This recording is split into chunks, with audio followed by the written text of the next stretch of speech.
zone. 19,000 here. It feels pretty energized. Feels good. Felt great last week in Athens. Feels good tonight at Clemson.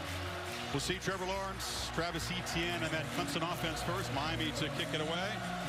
One of the great newcomers on this team. He's a difference maker. Jose Borregales, the grad transfer from FIU, usually doesn't allow many returns. It's a low line drive and bobbled, and leaving it there is Dixon. So here comes Trevor Lawrence. I mentioned Tuesday was his 21st birthday. He's become a powerful runner as well as a great passer. Of course, that championship game a couple of years ago, then fell short against LSU, and that's been driving him. The only loss in his career. Think about that. 3 years, only lost a national championship. First 2 years as a starter, won the national championship, lost the second year against LSU. As you said, that has driven him and his teammates. And I'm anxious to see these 4 new offensive linemen. The left tackle, Jackson Carman, the only returning starter against a very talented Miami front. And the first play is a play action. They dump it in the flat to Amari Rogers, who slips and falls down at the 25, so no gain. Here's our Chick-fil-A impact players when the Tigers have the football. It's not just about what Trevor Lawrence can do. He's got to have a lot of help. It's Miami's defense, entire defensive line. Phillips and Roche on the outside. Ford and Silvera, especially one. That defensive line has got to dominate if Miami's going to compete and do well tonight against Lawrence and Etienne. 10 sacks, 6 takeaways for Miami in the last couple of games.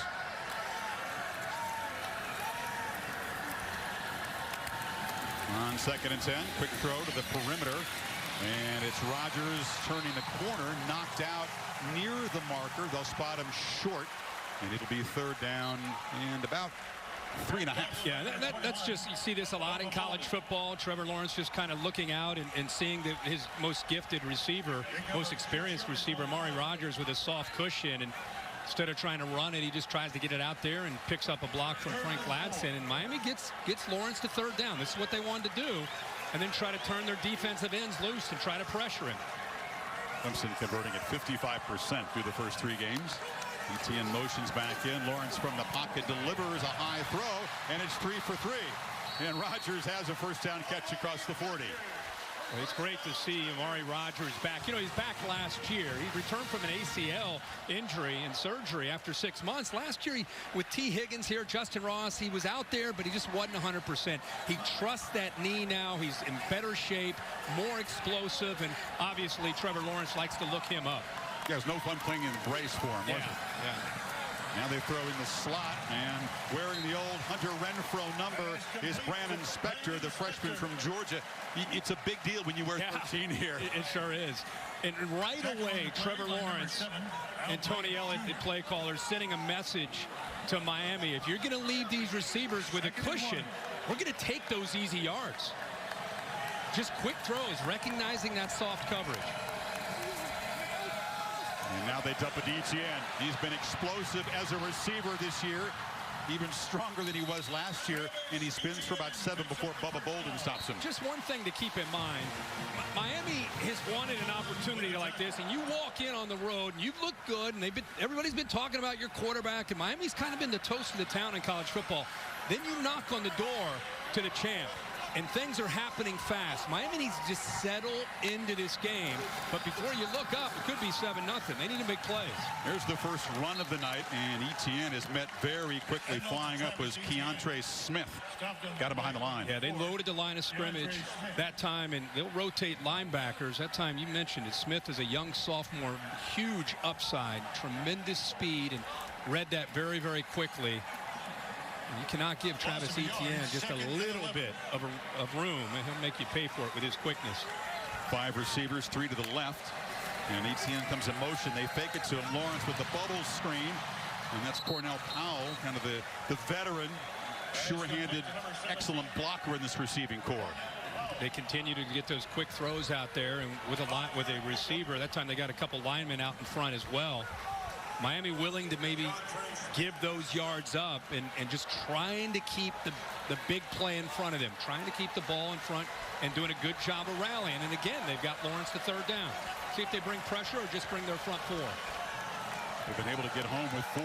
Tigers need 6. It is a 4-man rush. Lawrence flushed, makes a man miss. Big collision, and he is stopped by Bradley Jennings Jr. about 3 yards short of the marker. Boy, great recognition by the linebackers. Roche got upfield on Jackson Carman, and then you saw Zach McLeod and Bradley Jennings. Watch the 2 linebackers respect for the athletic ability of 16. Missed here, and then boom, 44 comes in. Both of them leveraging him and respectful of what Lawrence can do with his legs on 3rd down, and took that away. Offense on the field. They need 4 with this first down. Haven't converted in their first true 4th down tries this year. Remember the cushion. Now look at the coverage. A lot tighter. They're taken away on 4th and short. Trying to get the Canes to jump offside. Lawrence zips it out. Diving interception. There's a flag down. Now they rule incomplete.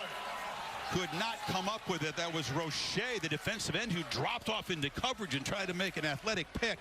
Offside. Check the flag. Defense number 2. And the Canes, 5-yard penalty. Roche, Chris, they give him a first down. I think Roche may have lined up offsides. I didn't see any movement at all. I don't know if his upper body is leaning across the line. I mean, he's up there at the top. He's actually going backwards. So I don't think he jumped that. You can see his foot across the black line. I think he lined up offsides, because as soon as the ball was snapped, the official dropped the flag. Boy, costly mistake. They get him off the field there on 4th down. Extremely costly.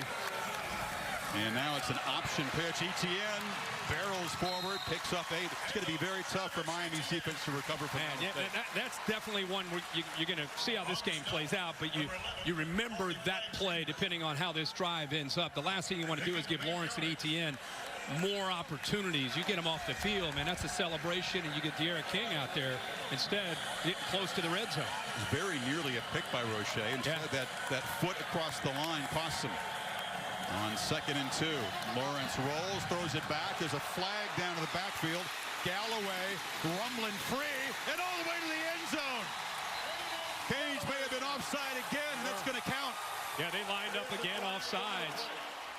The offensive lineman, it's one of those plays where Clemson's offensive lineman, Trevor Lawrence, rolls right. They just stay there. Defense number 1. The penalty will be declined. Touchdown. Time it was Silvera crowding the line of scrimmage. You see him right in the middle, right there. Actually gets a little jump. Look at the lineman. Look at the Clemson lineman. Then they throw it. Now look at the convoy. It's an orange wall out Look at nice. Look at 79 Jackson Carman punishing people, and pretty easy. But again, that 4th down play by Miami. You just had a sense that this Canes defense was going to have a hard time overcoming that mental error. Clemson, 75 yards in 10 plays, 5-10. It's Galloway with his first touchdown reception of the season. 7-zip.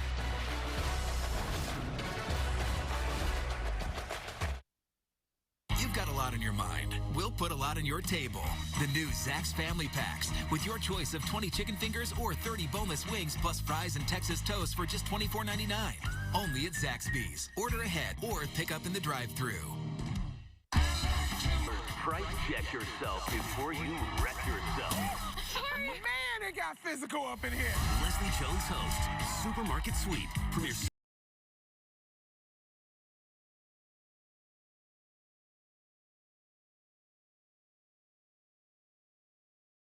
helmet on Trevor Lawrence. Here was the reaction of the quarterback on the sideline. He says, my head. Man, ouch. Officials missed that. Did the replay booth. One thing about Trevor Lawrence, there is a willingness to get physical. He's not trying to protect himself. Actually enjoys it, doesn't he? He loves it. Potter's kickoff will land in the end zone. Well, the last 2 meetings have been really, really lopsided. This was an absolute nightmare. One of the low points in the history of Miami offense. See that same play. It's a staple. It's been around, but you're right. This is a rough. Yeah, they gave up a 2-man rush sack. Al Golden fired after the game. It was the low point all time for Miami in about 95 years of football.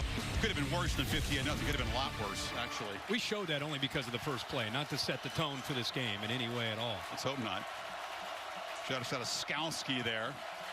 It's a Miami offense. It's had the bye week to get healthy. That includes Cam Harris, tailback, who's been off to a brilliant start in his first 3 games. King is swarmed and dropped by Balin Spector.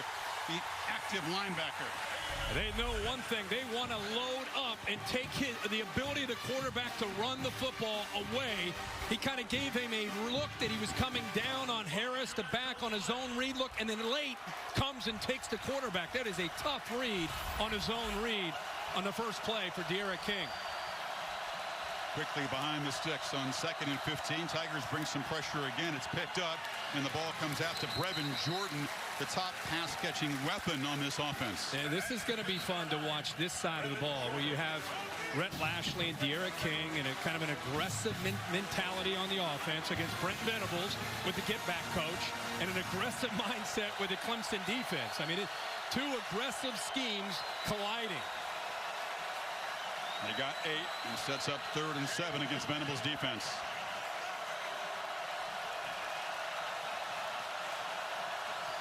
$19,000 making some noise.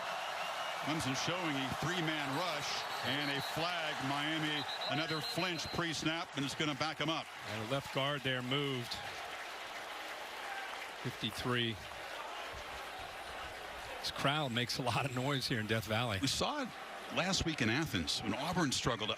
Obviously about 1/5 of the normal crowd, but it was enough to disrupt the O-line. Ball start. Left guard. Offense. 5-yard penalty. 2nd down. Clark is a 2nd-year starter, but another mental mistake in the trenches for the Hurricanes. Keep in mind, it's 3rd down. Here comes, are they going to blitz? This time they're rushing 3, but there's a lot of communication, a lot of potential different ways that Venables likes to attack. See, I'm crowding the line, affecting the communication. Well, they're showing blitz, and they bring it. King from the pocket delivers a strike, and it's a 1st down. He found Jordan again. Watch D'Eriq King take the hit. The blitz is coming. He sits in there, knows it, and somehow gets that throw off accurately. Ball placement exceptional, along with taking the hit on 3rd down. Now they get their tempo going.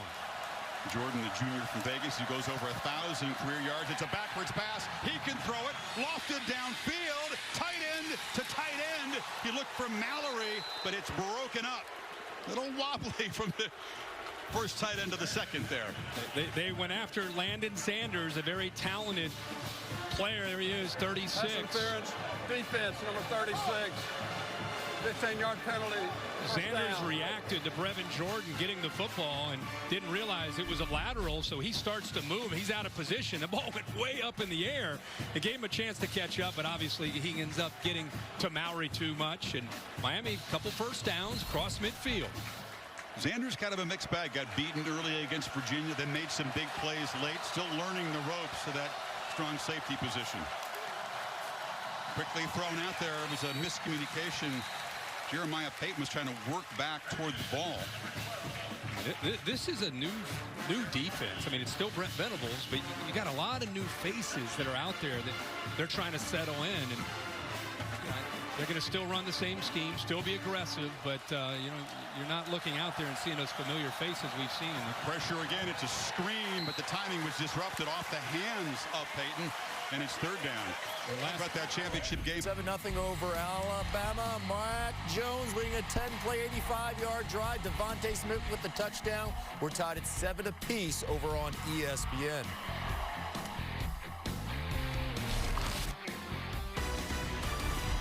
Saturday Night Football on ABC is presented by Capital One. What's in your wallet?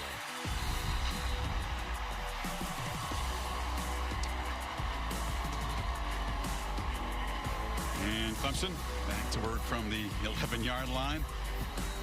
Hoping for another Gatorade bath in the Hurricanes' home city. Miami homing the championship game this season.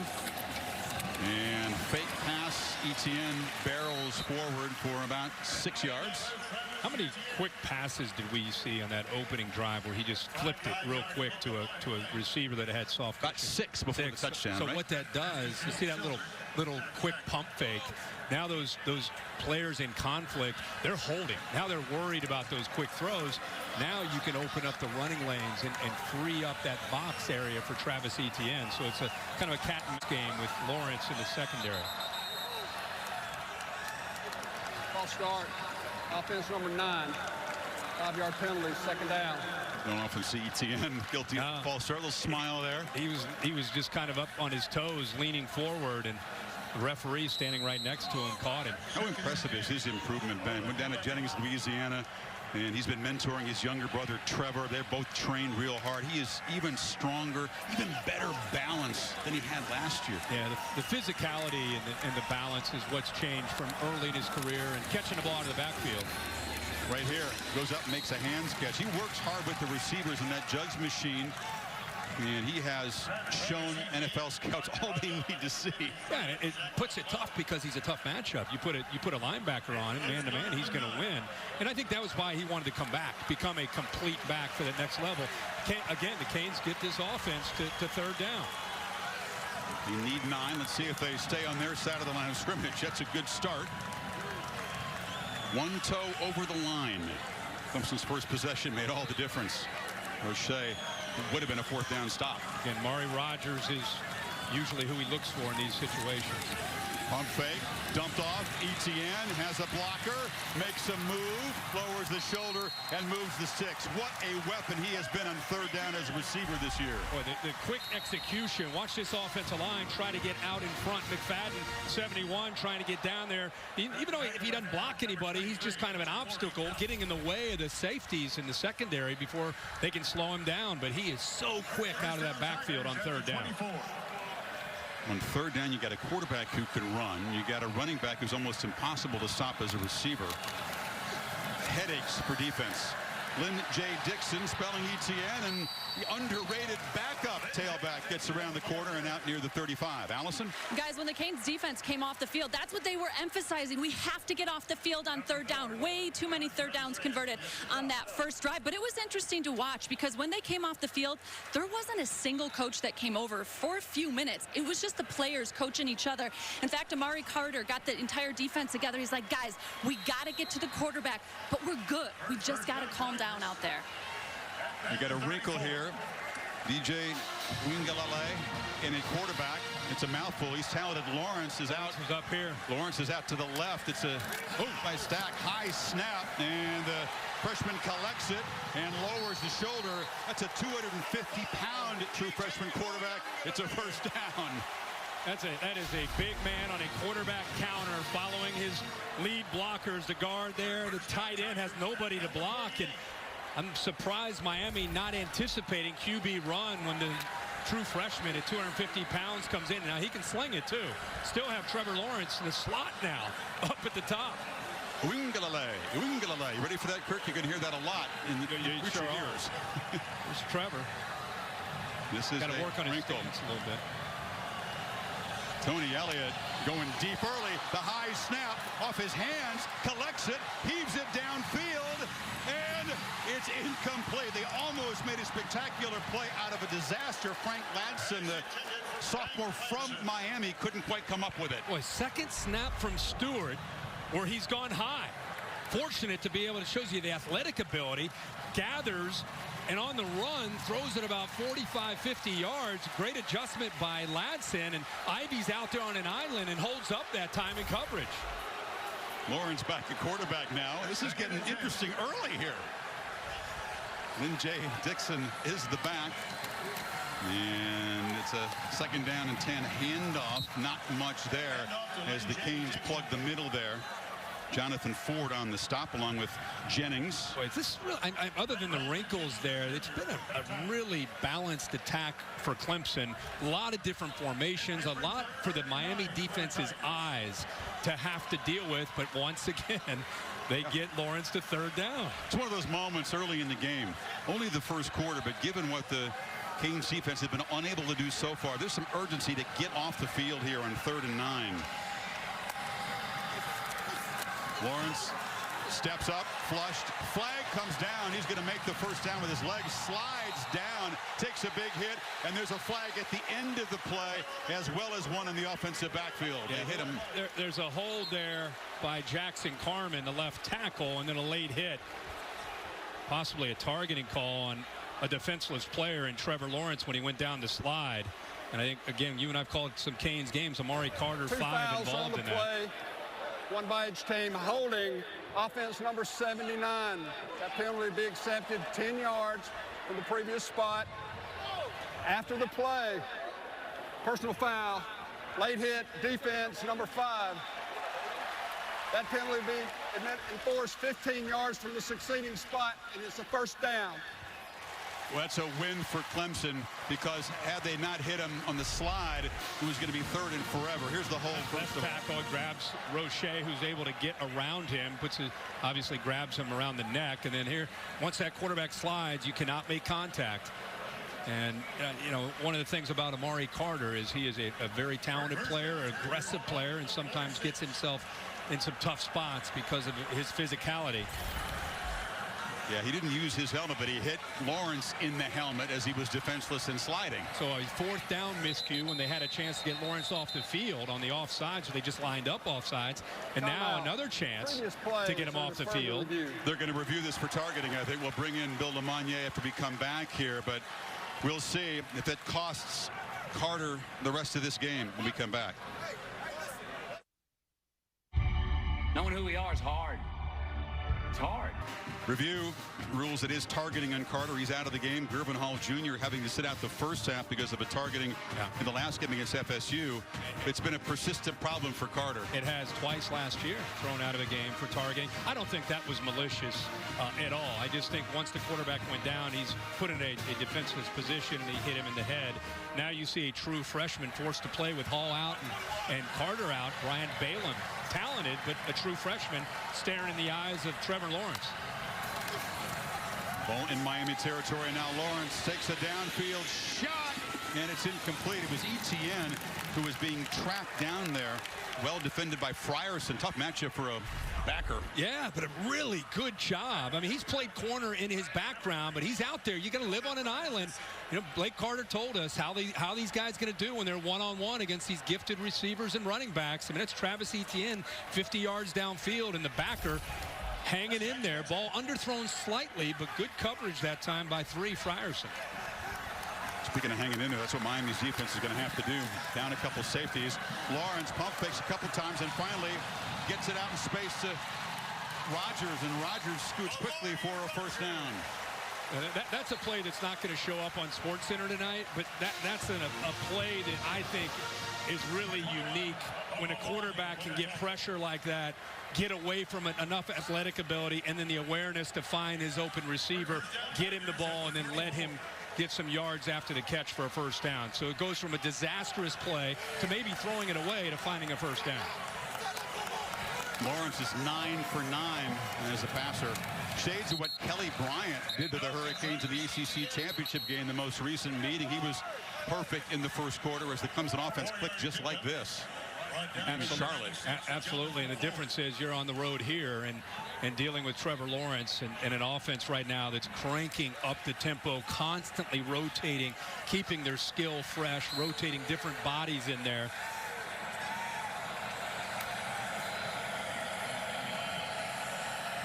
I love how they mix up their tempo. It's not just fast. It's a combination of fast and then that kind of fake fast to see what they're in and then get the right play called. Pump fake again. It's a low throw. Spector went down to make the catch. It'll set up 3rd and short now.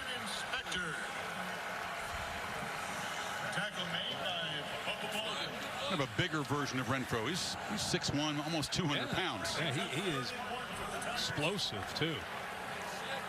He can get downfield, make plays. Well, they've been converting 3rd and long all night. They just need a yard here.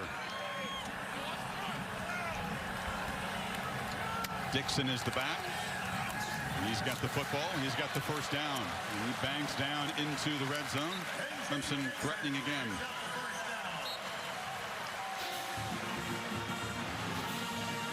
And Trevor Lawrence hands that ball off and does a really good job of carrying out his fakes in this run game. And those white jerseys, their eyes are on 16. So it opens up again, gives these backs even a better opportunity because of the respect that this defense has for Trevor Lawrence in the run game. Canes are rotating linemen. Phillips and Roche out of there on first down. They're trying to stay fresh. Incomplete pass.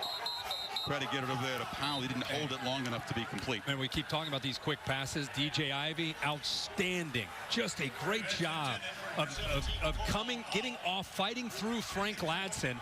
and then knocking that ball loose. Did he have possession of the ball? The Miami sideline, the coaches thought that he may have, but the ball looked like it was never really held on there. It's juggling, but a great play that time by 8, fighting through and then getting to the ball to knock it loose. Final minute of the first quarter, and Etienne bang for a loss there. Nice play there by Harvey. Sure is. We're usually used to saying Phillips. You know, you're used to seeing 15 out there, but instead it's 12, who's a young player that spots the freshman, spots Phillips. Leader of the Canes defense, Zach McLeod. Brown briefly and is down again. A problem with his left leg. It looks like he's holding the calf. You could think of all the guys they could ill afford to lose at this point, with Carter already thrown out, and that would be the guy you would not want to lose. And Bubba Bolden, the safety there, looks like he's bleeding, being mopped up. It's been physical. Sure has. First quarter. Clemson's run 24 plays, brilliant balance, 135 yards, and you do face a 3rd and long here, 14. The offense is delivering the shots right now, not the defense. Those are 2 of the best players in that unit right there being ended to. They are.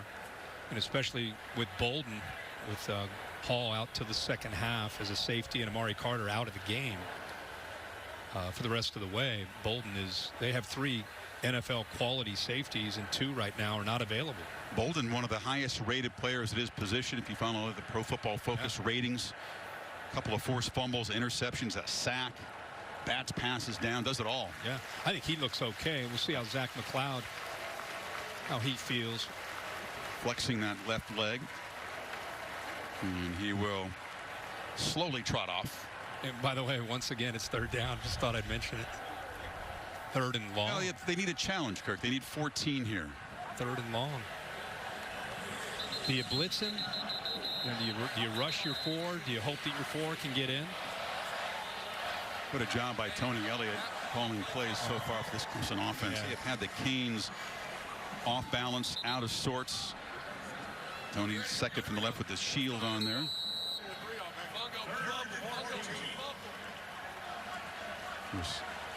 He and Jeff Scott share play calling responsibilities. Scott hope to take a head coaching job at USF. Well, the defensive ends, if they're going to get pressure, Phillips here, they got to get pressure from the outside. Rogers motioning across. That's just eye candy as they get the ball to Etienne in the flat. He's got blockers. He's got a crease. Travis Etienne knocked out inside the 5. Balaam saved the touchdown, but how do you stop this guy on 3rd down? Well, he's able to get to the outside. The backers are trying to get out there. Look at 79 hustling to try to get in the way. It does just enough to slow down Jennings from getting there. And again, once you get him outside, he's got the speed. He's going to pick up that 1st down, even though it's 3rd and 14.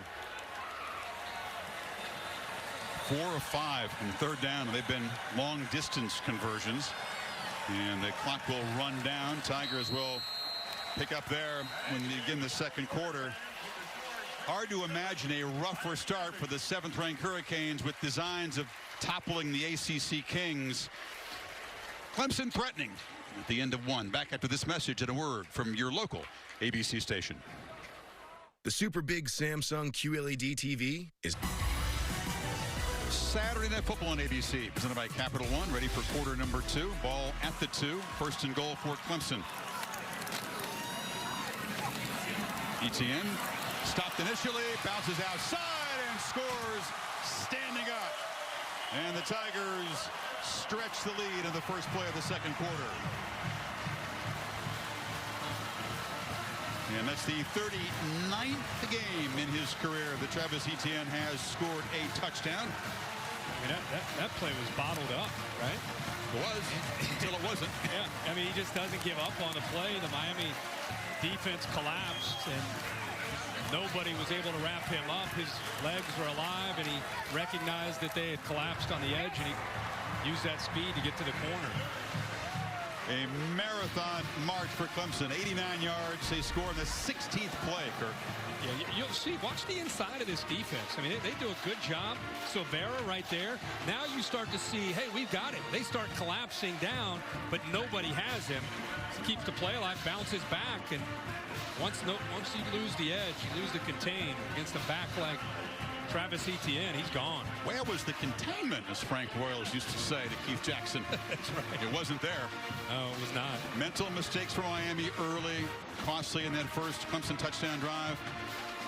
Targeting penalty on Carter, a couple key guys injured, and it could not have been a rougher start for Manny Diaz and his defense on the road against number 1. Yeah, and in Miami, the whole thing Manny Diaz talked about was the importance of getting his team to believe that they can play with a perennial power like Clemson, especially on the road, and starting fast and weathering the storm and realizing, hey, that's one thing to say it. It's another thing to do it against a Clemson team that's been dominant this year, outscoring their opponent 52-0 in the first quarter coming into this game.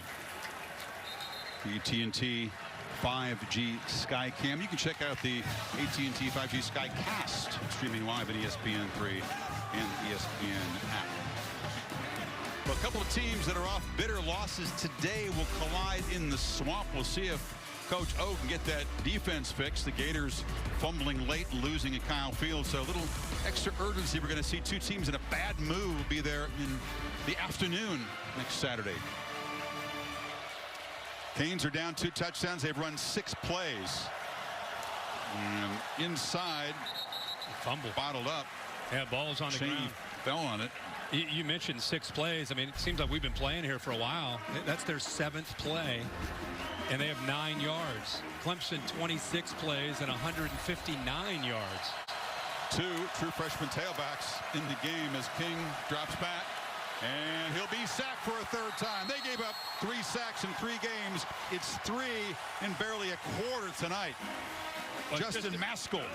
A real good job downfield. This offense has been clicking and hitting on all cylinders coming into tonight. But look at the coverage downfield. Takes it away. Mike Jones at the top. Maskell ends up getting there. And how about the push in the middle? Nowhere for the fleet-footed King to step up because of Tyler Davis. Big 13 in the middle, closing and pushing that pocket. 3rd and 14. Tigers show pressure but then bail, but it doesn't matter because you got another flinch up front. You said how improved this offensive line was.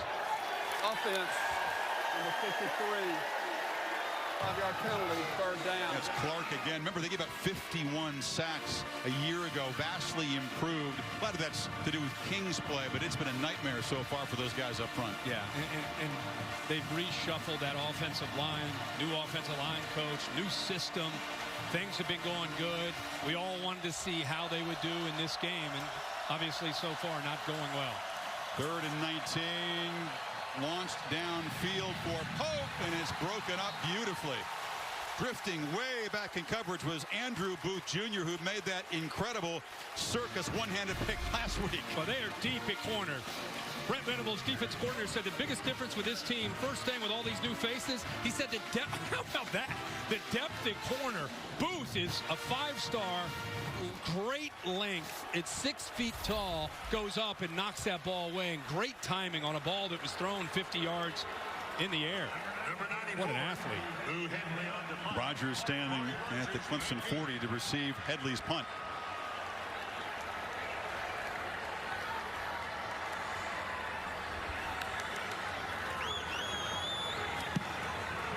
The Aussie on the run drives it deep, and another fair catch made at the 39. So good field position as the Trevor and Travis show retake the field up by a couple touchdowns.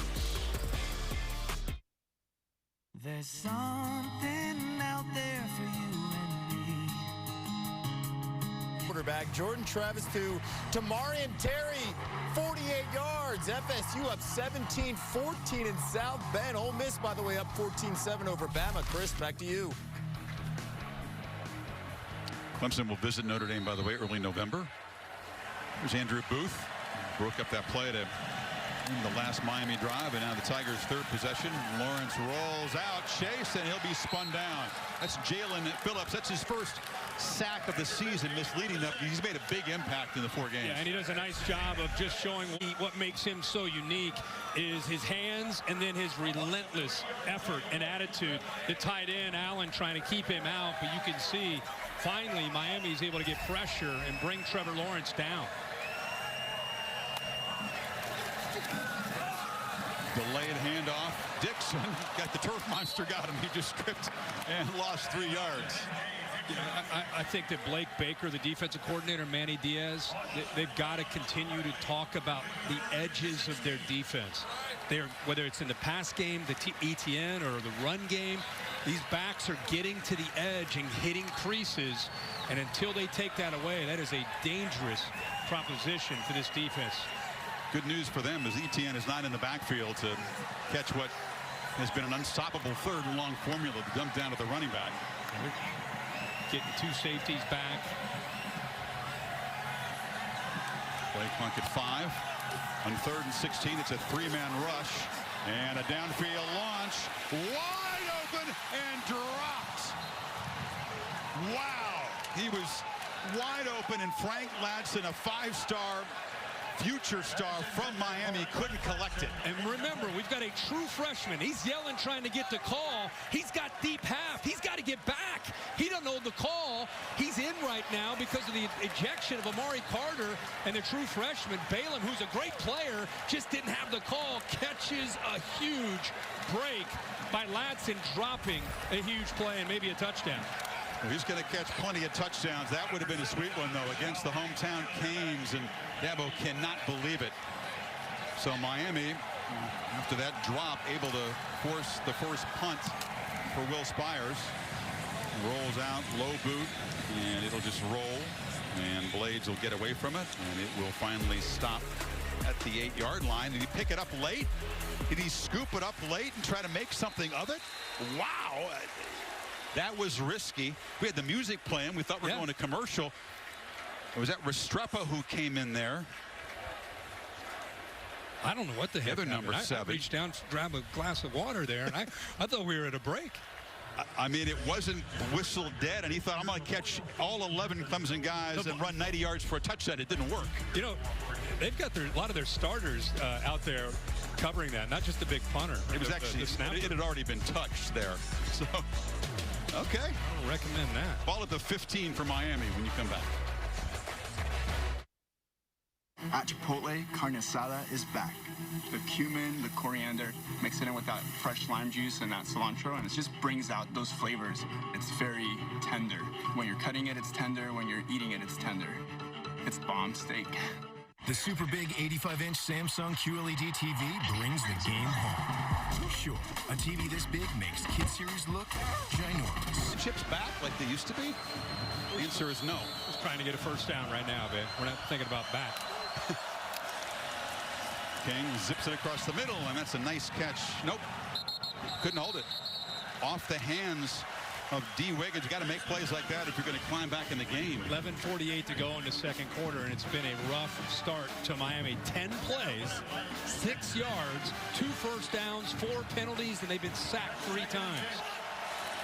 Ugly to run all the way for De'Aaron King. Has some blockers, and he is knocked down hard at the 20. That's Landon Zanders with the hair flying out of the back of the helmet. Yeah, there are a lot of new faces, but a lot of hungry new faces with this Clemson defense. Watch how the jerseys fly.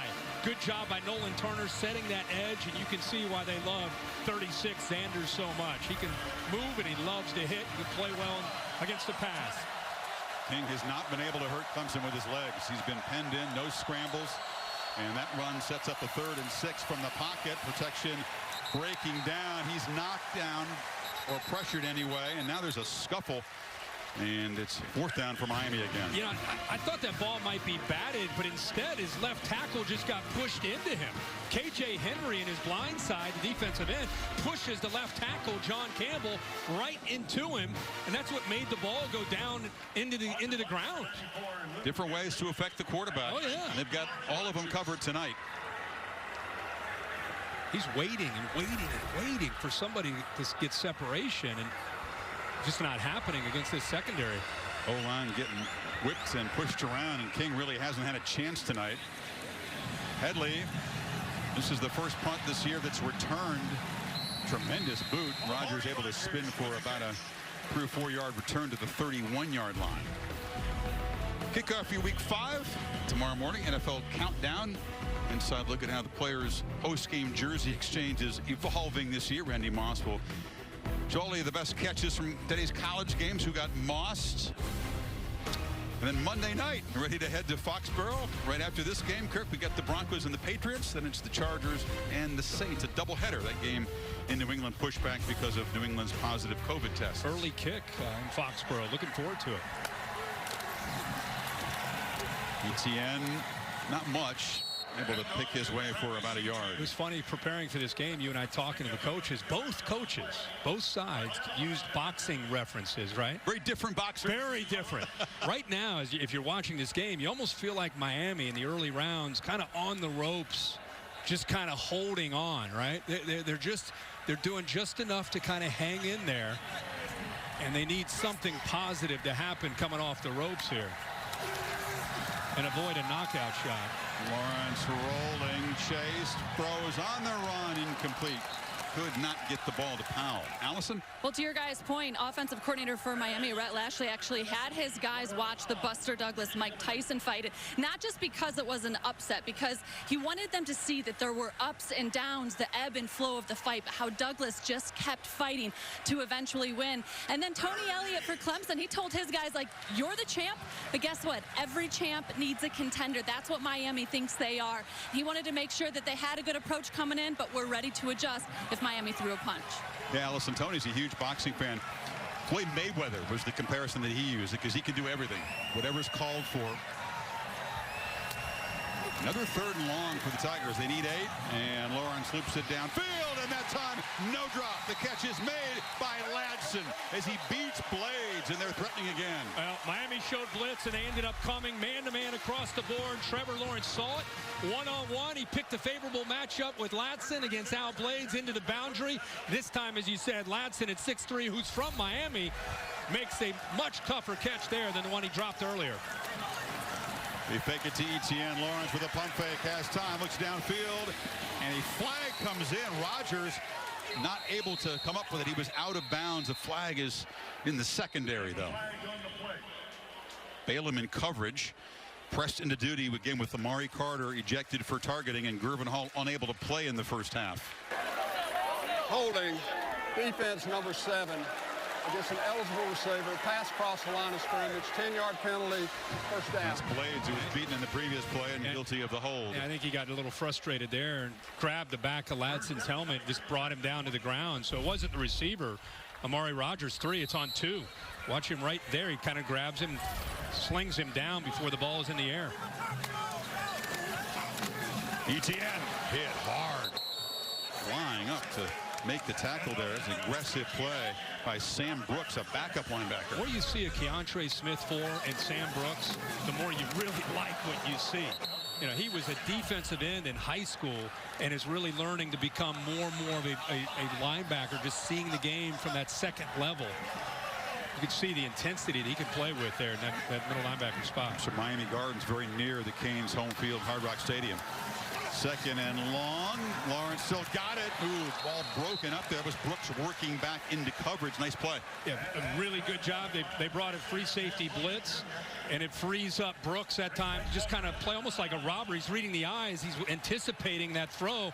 Gets his hand up. He came very close to intercepting that, and if he did, it would have been a foot race between Brooks and Trevor Lawrence going the other way. Back-to-back plays there by Sam Brooks. Kirk, have you heard me before? 3rd and long. Just like the Virginia game, they a lot of 3rd and longs, but doing well to convert them. You're right. 5 of 7 so far on 3rd down, and that 4th down where they got the penalty was also a conversion. They're trying to mix up their looks with zone and man, but they're just trying to hang together. A bunch of guys pressed into service in that Miami secondary. 4-man rush. Lawrence has time. Long throw, and the catch is made, and Rodgers has a first down. Again, they dial it up on 3rd and long. Yeah, it's just how comfortable he looks. You know, it's supposed to be a stressful down, by the way. third down and long, it makes most quarterbacks uncomfortable because you're going to get a lot of different looks. The game is so slow in the third year for Trevor Lawrence. He sees coverage, he recognizes blitzes, just knows where to go with the football, and he's in rhythm with his drops. What did Allison say? Knockout? Etienne stopped, no gain. Miami can't keep the Tigers out of the end zone. That might be a knockout here. Oh no, it's early. Struggled. It's early. We're enjoying this. We're just getting warmed up here. You're trying to send people off to some other ball games, and we're competitive here. We're hanging in there. Trying to keep it 100, as they say. I mean, if you're telling me if they go down 3 touchdowns, they got a great chance to come back. Well, you know, it's a long game. We'll see. It's a long game, but this just feels a little urgent. Yeah, it does. 8.5 to go to the half.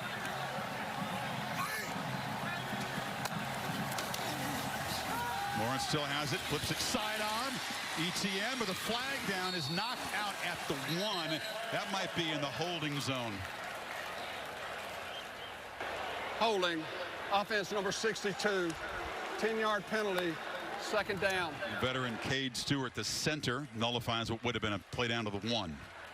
We keep talking about all these skill players and the quarterback, and our question coming into tonight was the offensive line. 62 right in the middle. Stewart just grabs him, and big defensive lineman, and brings him down and negates the play. But you know, other than a penalty here and there, they've really done a good job and beneficiary of this aggressive up-tempo approach with Trevor Lawrence in command. They played very well.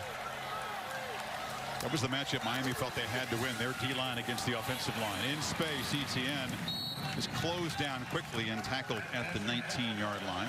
And when you have a guy as gifted as Travis Etienne coming out of the backfield, the accuracy of the ball and the location, the ball placement is so important. And I know he didn't get out on that play, but he gave him a chance by putting the ball out in front of him and gave him a chance to catch it and still be able to run with the football. And here we go again, third down and long. They need 18. I don't think the yards matter. It's just, can you get pressure to him? Can you affect him? Dixon. A lot of space at the top. One-on-one. Lawrence tries to make something happen on the run and just has to throw it away. That time they pressured him big time. He's knocked about 10 yards out of bounds. No flag. And finally, Miami able to get a third down stop. Yeah, he ended up going almost to the stand. The brick wall over there. But he was in bounds. Miami, you can see Phillips talked about his attitude, but he's well in bounds, and he ends up just hitting a trainer and then going down. Hope the trainer's okay. Yeah. It's a full speed collision. Yeah. The trainer needs a trainer. And the field goal. Boink. No good. So the first miss of the season for B.T. Potter. There is a flag down. Bolden got in there. I think Miami roughed him. I think Bolden got in there and roughed him. Man, he said it was deflected. Yeah. That's why the initial flag came in. There is no foul for running into the kicker. The defender tipped the ball. Huge. So the point is no good. So Bolden, look at it. He made the boxing analogy. They got to get the cut doctor in there. He made a big play. You just talked about how big the urgency of that drive. Miami was holding up as long as they could. Tipped right there. He ends up hitting the kicker, but as you said, with the tip, negates any potential roughing of the kicker, and that Miami defense bows up, gets the stop. Hey, man, I really appreciate Leslie Jones hosts. Supermarket Sweep premieres October 18th on ABC. Total dominance, yards 204 to 11. Miami, though, still on the ropes, not knocked out as Bolden makes that blocked field goal, and now the Canes try to get it going with Cam Harris, who's been contained so far. I was going to say, you know, when you and I have called these Canes games against Louisville and Florida State, D'Eriq King got a lot of attention, but their running game with Cam Harris and Donald Chaney and Jalen Knighton really had a lot to do with why they were able to be so effective and so balanced. It's like 5-yard penalty, first down. Couldn't hear Jeff Flanagan. That's going to take away the 5-yard gain and put him 5 yards behind the sticks on first down. They now. take a step forward and they take 2 steps back. It's been that kind of night. Here's Lashley. I mean, in his entire system. See him. Let's go. His entire system is about tempo tonight and trying to level the playing field against this talented defense. How do you get tempo going when you can't get a first down? You make a point, though. I mean, Harris is a workhorse. He's had a bye week to freshen up. We were told that he was 100%. That was his first carry, the one that didn't count. And now he gets a short gain here. Yeah, and you try to run wide, and this defense has too much speed. You know, they've got to be able to establish something in the middle, the threat of that to open up other aspects of their offense. But I'm telling you, Rhett Lashley's going crazy right now on the sideline because what's frustrating him is they can't get this tempo going, and that's the only way they're going to move the ball. Harris in motion, takes the pop pass, breaks a tackle, lowers the shoulder. That's a lot of stuff and a lot of hard work just to get back near the original line of scrimmage. It'll be 3rd and long. Sanders on the stop. It's just incredible to watch the difference in Miami's body language and energy from the Louisville to Florida State to the Clemson game, and how this game is moving really fast for them. Well, they try to get him not lined up, and finally King's going to make a play. A scramble, huge gain to Clemson territory. Downfield block, still running, spins and is knocked down at the Clemson 22. Finally by Phillips, but you see the electric King. Now they can get their tempo going. They bring the middle linebackers. Once he's able to escape, there's nobody there. Nobody left in the middle, and he's able to avoid Nolan Turner, the free safety, and then he has all the yards. Clemson will spend a timeout on defense just to get a breather. That's the De'Aaron King. It's been terrorizing opponents in the first 3 weeks. Finally, Miami has something going here.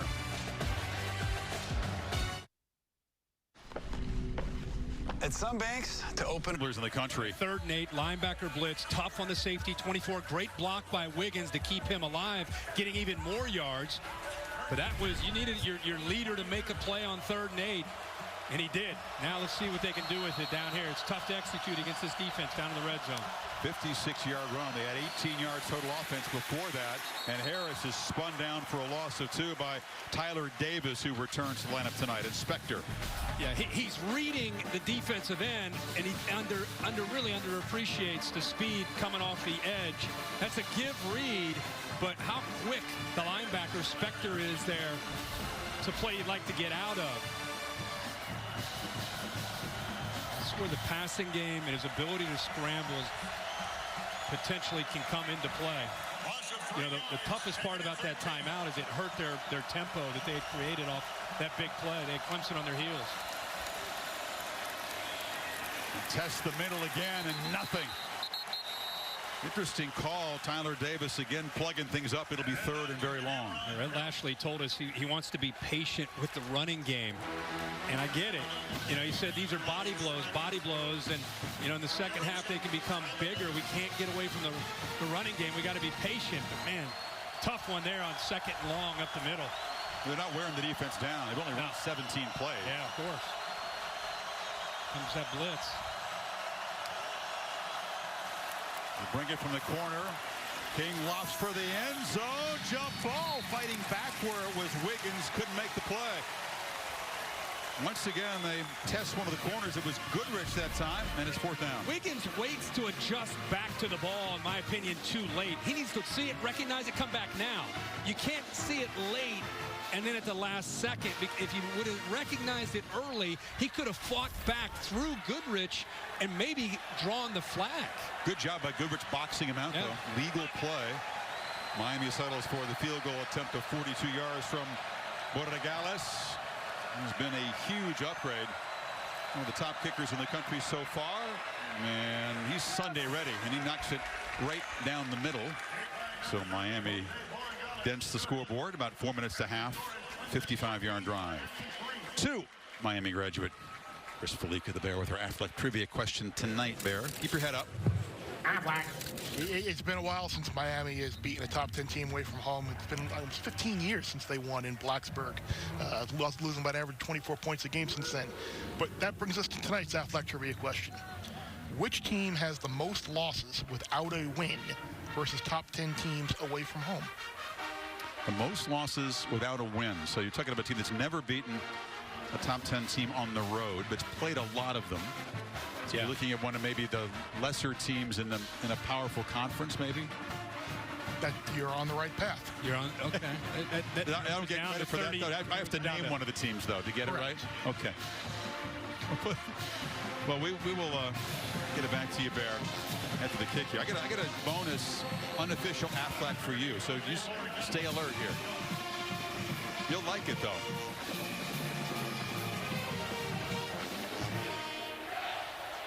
So the long run by King, you said, what can they do with it? Well, they couldn't do much. A couple of runs put him in 3rd and long, and then the play by Goodrich, and they settle for the field goal.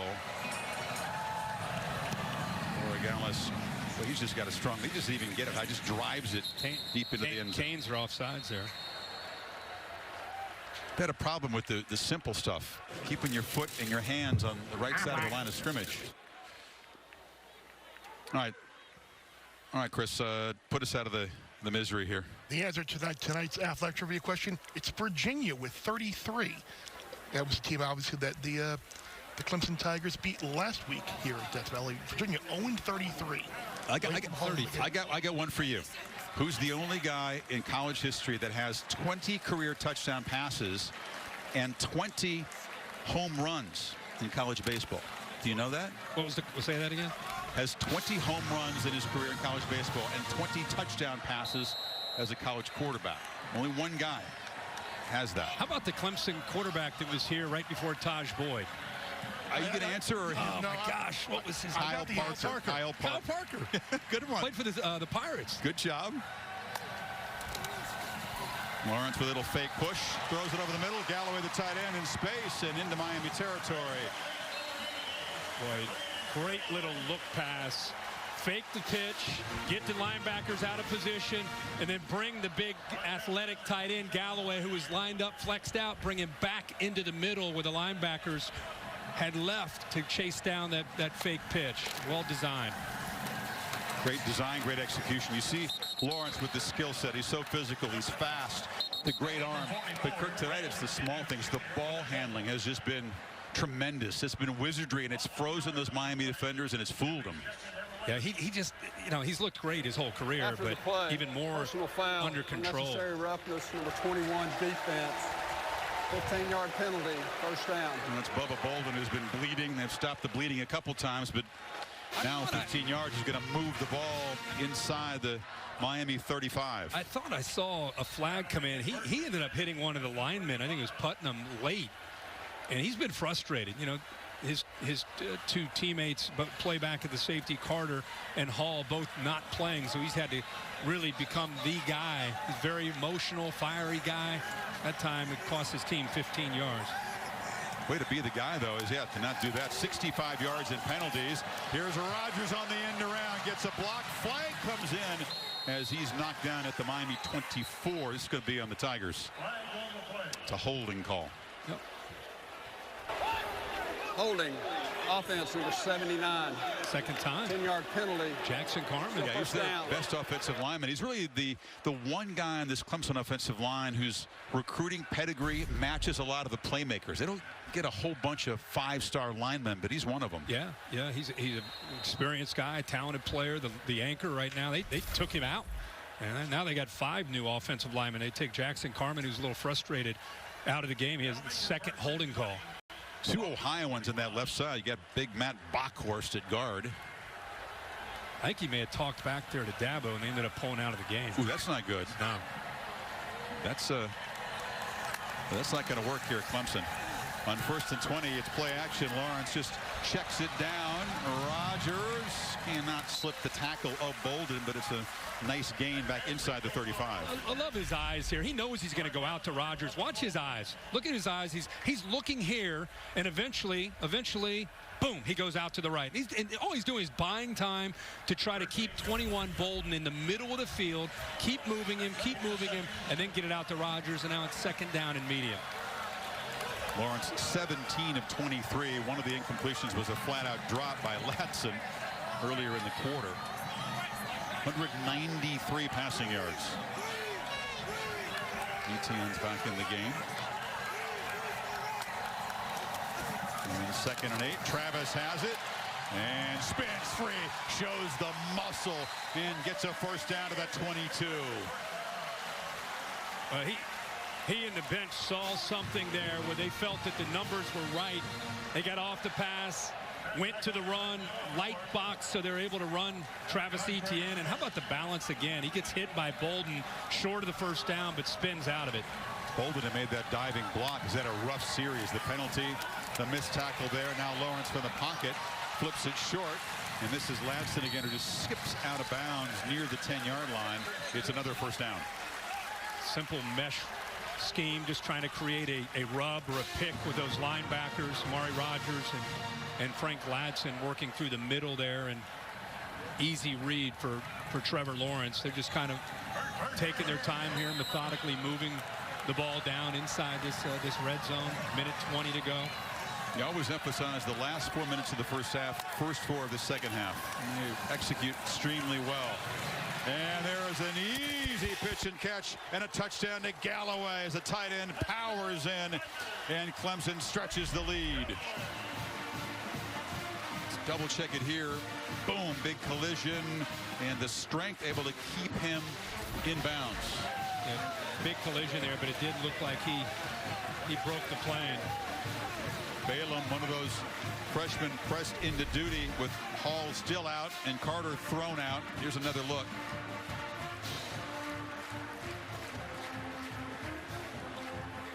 Progressive pylon cam doesn't show us anything from that first angle that would take this touchdown off the board. Let's see where the ball is. Well, you can see where the leg is. Yeah, that's right. It was a good look at it. He knows he's going to get a shot right here, and boom, he just loads up, takes the punishment, earns the touchdown. I love how they moved him from the left over to the right. Defense lost him. After further review, the ruling on the field is confirmed. Touchdown. So Galloway didn't have a score in the first 3 games, has a couple tonight. And what a performance from this Clemson Tigers offense in the first half against a defense that had been pretty stout the first 3 games. 269 yards. Chris, I want you to show you again with Tony Elliott and this offense, just little things and how they affect a defense and their communication. Here's who scores a touchdown.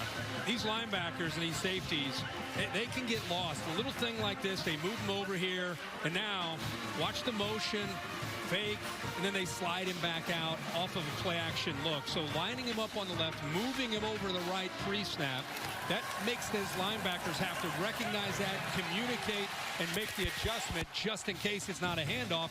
And then they end up bringing him from the backside in play-action and sliding him out into the flat. Galloway let Balaam know that 50-pound difference between them, that was going to be a factor in that play. He looked at the little guy and said, no, come on.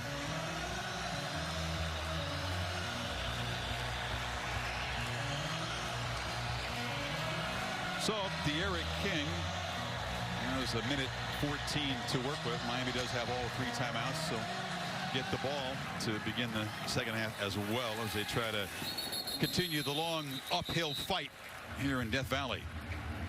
Dish halftime report, Kevin Negandhi, Mark Sanchez, and Booger McFarland. Oh, a lot to show you. It's been an interesting evening here. Ole Miss trying to stun Alabama.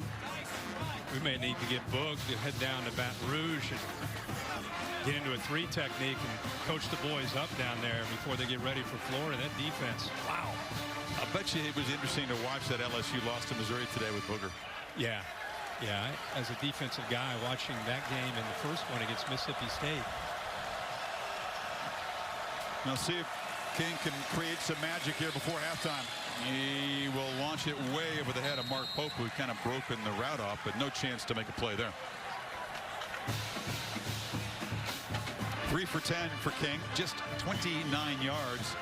Did make the one long scramble, but that's been it in the first half. The strength of this offense is De'Aaron King and the running backs, and then Brevin Jordan. Brevin Jordan's had a quiet night. He's a tight end, but they move him around. Right now he's on the slot. against Nolan Turner. Pressure again. King looking for somebody. Launches, and that's a nice catch. Oh, they call it. Take the ball. Oh, Harley couldn't get his feet down. Thought he was going to come down with it. Let's take a look at the end of the play here. Yeah, I don't think he got him down. Both officials right there on top of it. Nice job by Kendrick to hit him out of bounds, but I think he would have landed on the stripe anyway. So now it's 3rd and 10, and if they don't convert here, Clemson will have some time before halftime to add to the lead.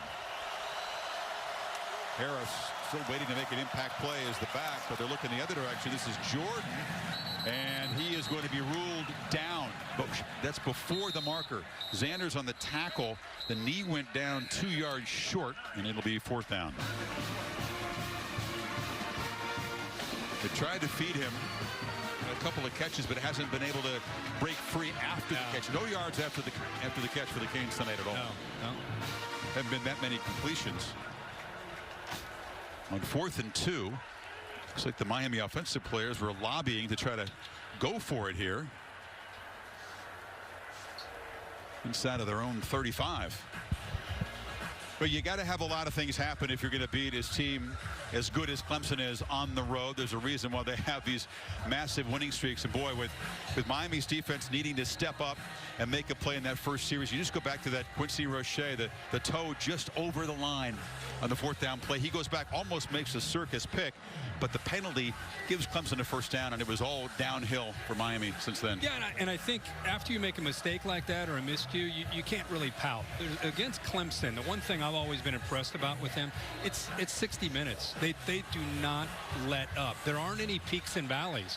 You know, they just continually attack you in every phase of the game. And if you for a second feel bad or start to argue with each other or get flustered or get frustrated, they will pounce on you. Is Clemson one of those programs now that, particularly in conference, takes the field with a couple of touchdown leads? It used to be Florida State when they had that 14-year run. To me, Clemson's become that team, especially here. Whistle before the punts. Flag on the field. This will be the 9th penalty. Substituted late. I rule that as a do-over. Warning is the next occurrence would result in an unsportsmanlike conduct. It's officially a do-over, says Jeff Flanagan. You don't often hear that word. But if you do it again, it's a penalty. Yeah, Miami wants a do-over in the first half, I think. Oh, man. There's a few plays that would love a do-over, especially on defense. Rodgers standing at his 25. And we got a flinch. Are the Canes again? This is no do-over here. This could be a 5-yard penalty. Yeah, KJ Henry just threw his hand at him. False start. Offense number 3.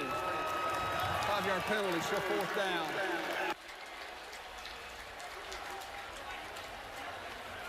Saw the shot of De'Aaron King. Such a leader. He came early.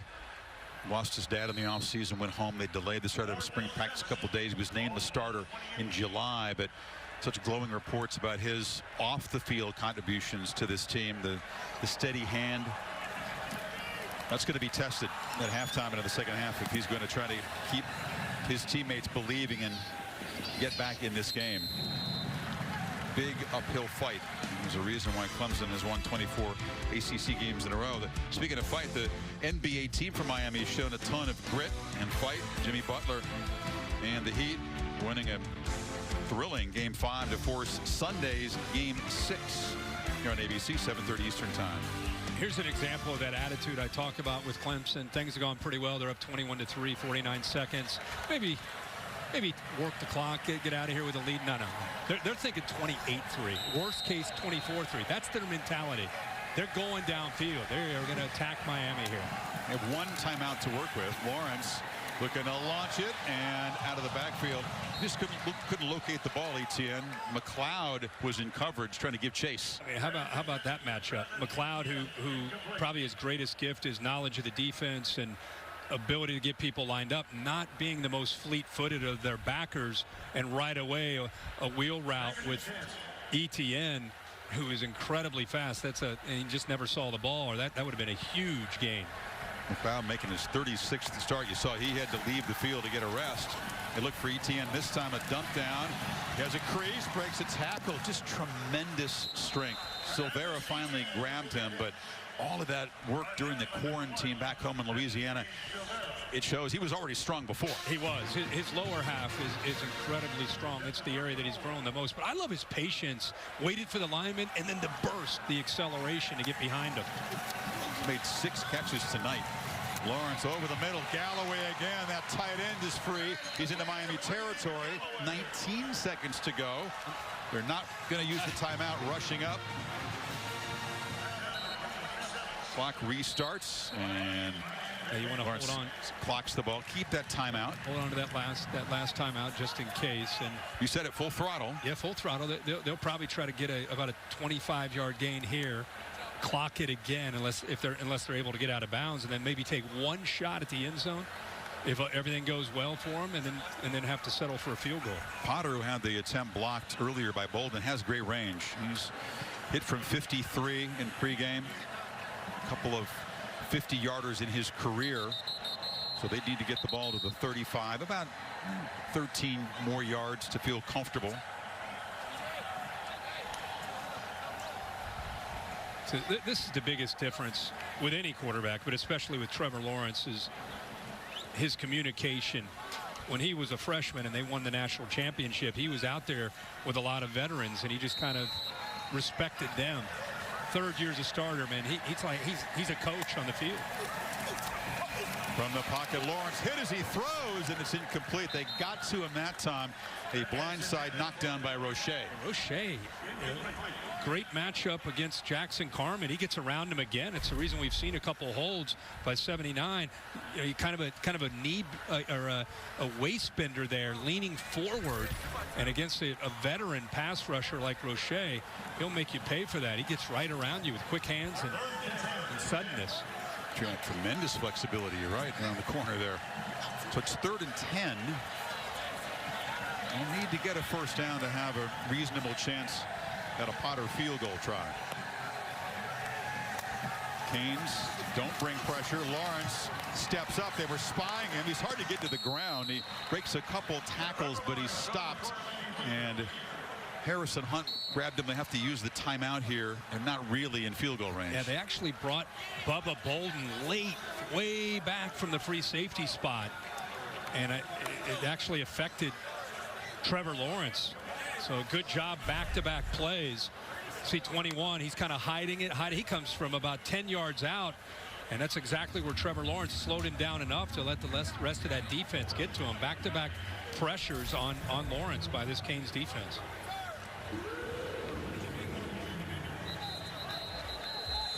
Well, they're going to send out B.T. Potter. This is beyond his usual range. This is going to be a 61-yard try here.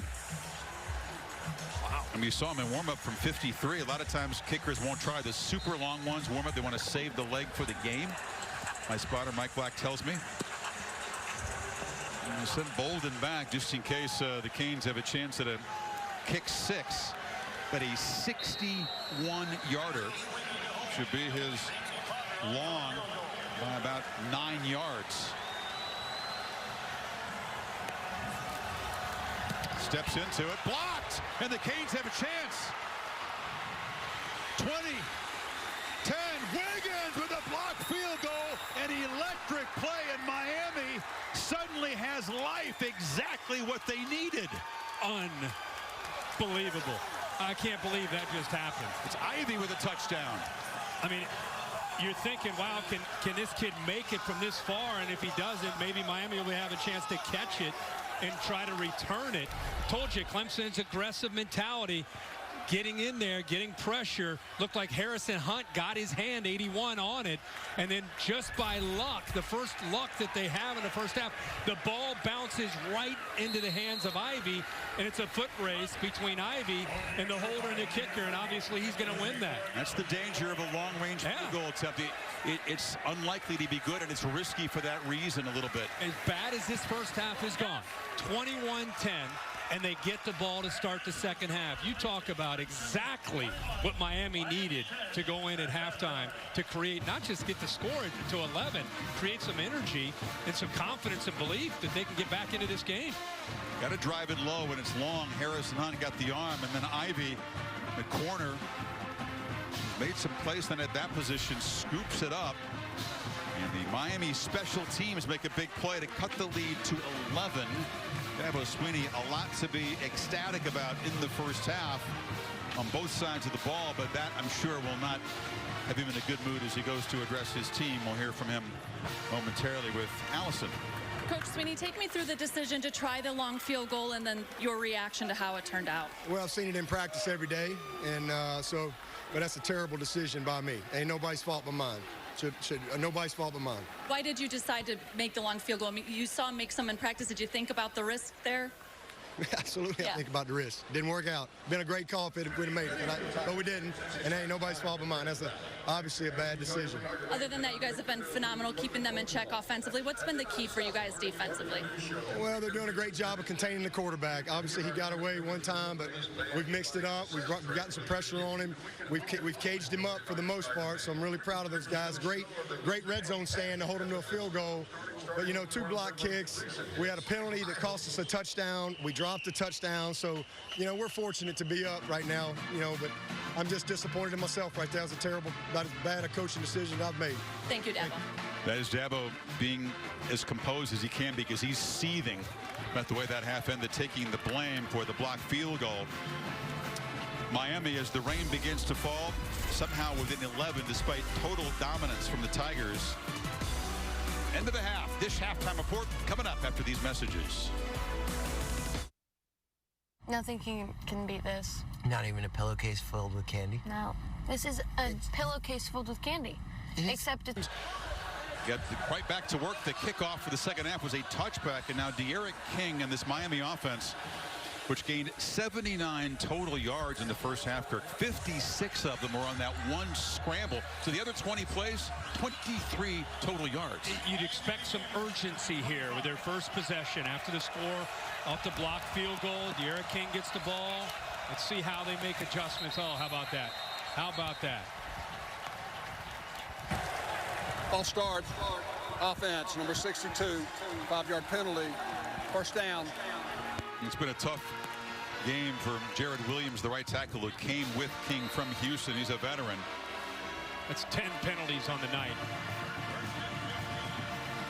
Rain, as expected, rolling in here, and it's going to continue, they believe, throughout the second half. Wind if the Canes challenge is not big enough already. Wind and rain blowing in the face of this offense right now. And they get Harris loose. He was a very quiet runner. They didn't really feed him in the first half. Spector and Kendrick combined on the stop. Yeah, and I think Rhett Lashley, as a play caller, he's just trying to find that rhythm, the balance. And until he gets De'Aaron King running and throwing, they're just kind of trying to pick some spots. Had it not been for the 5-yard penalty, that would have been a nice gain on first down, as it is 2nd and 11. Tigers crowd the line, bring the pressure, ball gets out quickly, and Harley makes the catch, but hit very quickly there by Turner. It'll be 3rd down. Yeah, Brent Venables brings the blitz with 6. Mike Jones, and the answer from De'Aaron King is to get the ball out quick to Harley at the slot. Does a nice job of catching it, but quickly brought down by Nolan Turner. It's exactly what Clemson wanted to set this 3rd down up. Canes 2 of 7 on 3rd down of the first half. Now they're just showing it and backing out. King on the keeper, and on the delay, went nowhere. Tigers closed him down quickly there. And it's 4th down. KJ Henry on the stop. Well, that defensive line, I had a lot of questions. I want to see some of these new faces, but you talk about pushing people around. What a play there by Mike Jones. 98 Miles Murphy, Mike Jones 6. I mean, they pushed that Miami offensive line right back into the backfield. KJ Henry involved there as well. So a 3 and out to begin the 3rd quarter. Headley has been busy tonight, the Aussie punter. Low drive. Rodgers on a wet night makes the prudent choice and the fair catch. Here's our Pacific Life game summary. Clemson very sharp early. Galloway a couple of touchdown receptions. That was after the 4th down where Miami had gotten them off the field but lined up offside, and Miami ended up paying for that. And a lot of Travis Etienne. But this gives Miami at least some hope. The long field goal attempt, they blocked, and Ivy takes it into the end zone. I thought Dabo, he talked to Allison Williams and just said, what do you want? It's my fault. Probably one of the worst coaching decisions that I made. He just said it. That time they tackle Etienne for a loss after the completion. Frierson. By the way, when a coach says that, falls on a sword, players listen to that, respond to that. And I guarantee he went into the locker room and said, guys, that one's on me, 100%, bail me out. Let's go out the second half and bail me out. I thought that was the right thing to say by Dabo Swinney after that call.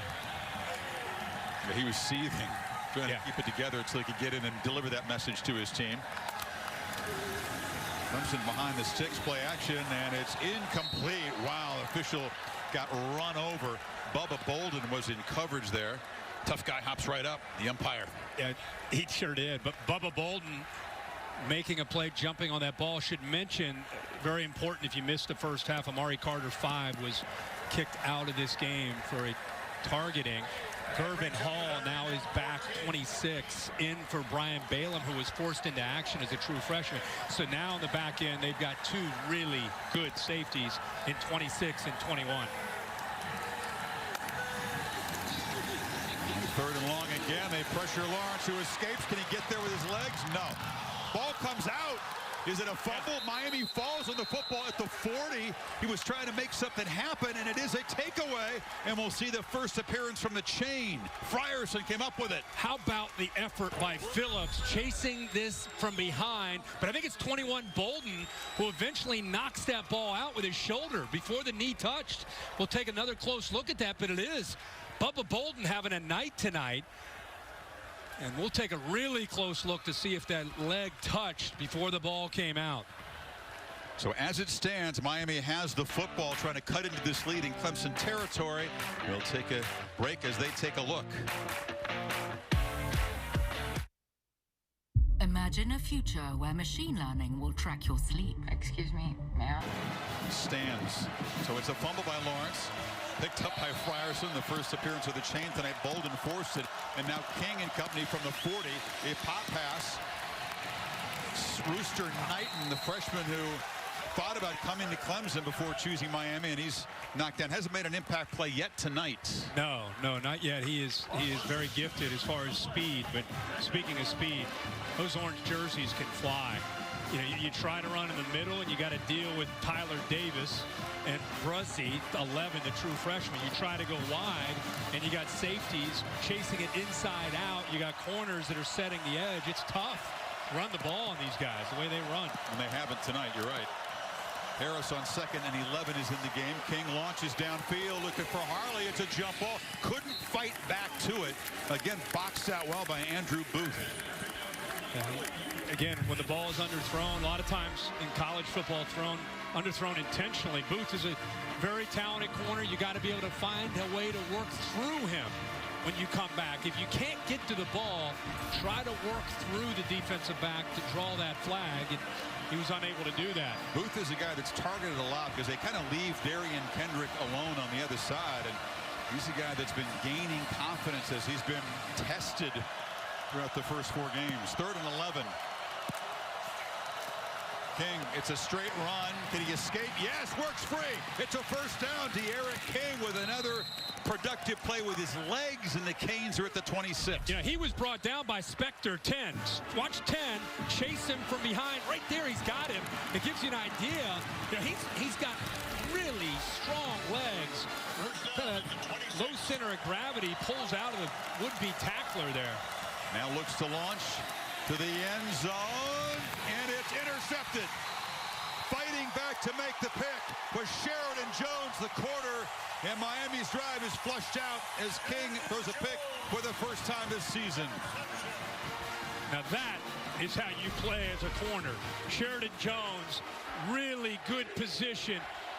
turns and looks for the ball when the receiver does. The receiver goes down, but Sheridan Jones is in perfect position. Had his arm there, just kind of holding there, knows exactly where the receiver is, but most importantly, got his eyes turned around to locate that football and go up and make the interception. Well, King trusted his receiver, try to make a play. That was Wiggins out there, but not a good decision. And the Canes cannot cash in their first takeaway. They turn it right back. And it's the Tigers now from the 20. Etienne.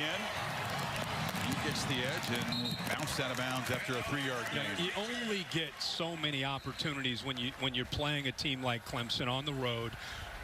You get a handful of opportunities, and you got to capitalize. And you know, they got the big turnover, the fumble by Lawrence, plus territory, big scramble for a first down. They got a shot. They take a few shots, and Sheridan Jones takes it away from him. 109 attempts this year for King before he threw a pick. Lawrence, off the fumble in the previous possession, takes off and slides. He doesn't like to do that. He'd prefer to lower his shoulder, but he says he's getting better at protecting himself, which is a good idea. Yeah. And I tell you, man, he covers a lot of ground when he pulls it down and takes off with those long legs. As we saw in the semifinal last year against Ohio State, has breakaway speed. Play action, zips it far side. It's a low throw. Carter couldn't come up with it. Allison? I thought it was interesting, Chris, when we talked to Trevor about the contact. He said that he needs to do a better job maybe of protecting himself, but not for his future, for the longevity of this season. He said, I play for now. I want to win the game. I'm not going to worry about the future, but I do want to protect myself for this season. And he said he feels like it's real once he takes that first pop in a game. And 2nd and 10. Again, looks one way, throws the other, but Etienne got caught up in traffic. It was Keontre Smith. The Clemson fans wanted a flag, but there isn't one. Yeah, Blake Baker, the defensive coordinator from Miami, clearly at halftime, he talked to his linebackers and he said, I'll tell you what, we may go down tonight, but number 9 coming out of the backfield, I'm done watching that. That happened too many times in the first half. That time, anywhere he's going, the linebackers are following. That time Smith right with him. And if that ball's thrown accurately, Smith maybe picks it off. Well, 3rd and 10. Here we go again. Clemson so efficient, so effective on these 3rd and longs. Canes, can they pressure him? Now it's a low throw. Rogers makes the catch, but it's not a first down. It'll be 4th and 4. So Miami's defense, after the takeaway, able to force a punt here. Yeah, they come out, made some adjustments, getting Trevor Lawrence off the field with a fumble. That time they get a 3rd down stop. They're getting the ball back to De'Ara King in this offense.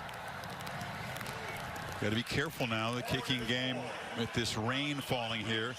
Potential misplay every time a special teams play happens. Xavier Restrepo, the freshman receiver, is back deep for Miami at the 15.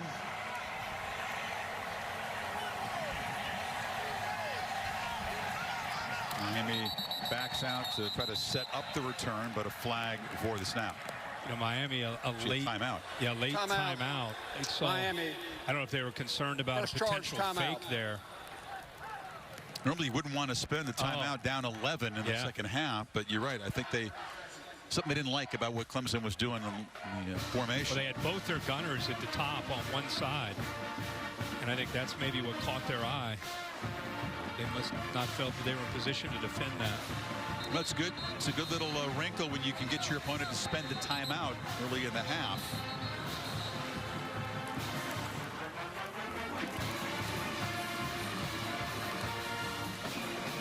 So we'll see De'Ara King. He's been around a long time. He's not going to let a mistake rattle him. We have to shake that off. At Miami, we've used the boxing analogies all night because both coaching staffs have used it with their team. Still on the ropes. Not knocked out yet. Spires with a low punt. That's an Aussie-style punt. Restrepo, you sensed it was going to be a potential disaster. He boots it out of the end zone, and that will be. See how they rule it. It's touchback. Yeah, he didn't actually possess it. Just kind of muffed it out of the back of the end zone. I don't know what the heck he's thinking tonight.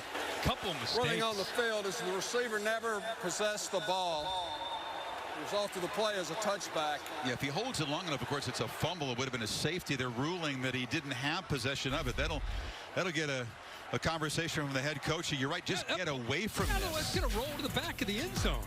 Off his shoulder pad, and Canes catch a break. The ball booted out of the back, but they'll retain possession at the 20. Are you ready to off the interception in the end zone last possession? Miami begins a long way from pay dirt, and Harris is bounced backwards, hit in the backfield, escaped. But again, Spector, who's been tremendous tonight on the hit. Yeah, he's leading the way, and eventually about 8 other orange jerseys and helmets get in there. Reality is it's really tough to sustain a drive against this defense, right? So that's why they keep taking these shots. They keep trying to find a matchup where maybe they can win on the perimeter. Jordan held to just 3 catches for 31. Mallory, the other tight end, has not caught a pass tonight, and that's off of Jordan's hands. So even their top weapon couldn't come up with wet football. Skowski was patrolling in the neighborhood, though. No, they're all over it. Skowski's right there. Even like you said, if Jordan makes the play, it's a loss. They're dialed into this offense right now, whether it's a handoff, quarterback run, everything's taken away. Everything. There. Clemson is dialed in on this plan, and they do not feel threatened by that vertical pass game. Allows them to really attack. 3rd and 12. King delivers. Farley makes the catch, but Harley's going to be stopped right there at the 25 by Turner. It was Miami that had the bye week. It looks like Clemson's had 50 weeks to get ready for this Miami game plan today. They're ready for everything. They are. And when Miami does get a pass off, it's a completion and boom, tackled right there. Very little after the catch. Really the best play is De'Ara King on a scramble. De'Ara King running the ball is about the only thing. And if they keep having to play with a long field, it's going to be tough to be able to put points on the board. Their defense got to give them a short field like they did a couple possessions ago. Headley boots it. Rogers on a wet night bobbled it. A gasp from the crowd, but he catches it on the bobble at the 28. 8:08 to play in the 3rd quarter. We talked about that LSU stunner. Bayou Bengals try to bounce back in the swamp. The Gators let one get away late in College Station. ESPN College Football presented by Tide at 3:30 Eastern Time. SEC had 2 unbeatens entering the night. Georgia, which gave Tennessee its first loss, and Alabama, but the Tide in a battle with Ole Miss. It's at 35 apiece midway 3rd quarter.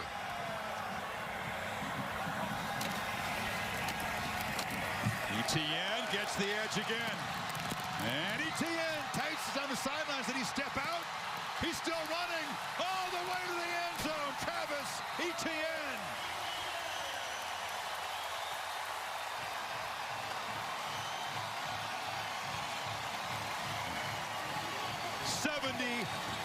yards as he tight ropes down the sidelines. Counter play follows the guard, the tight end, Davis Allen.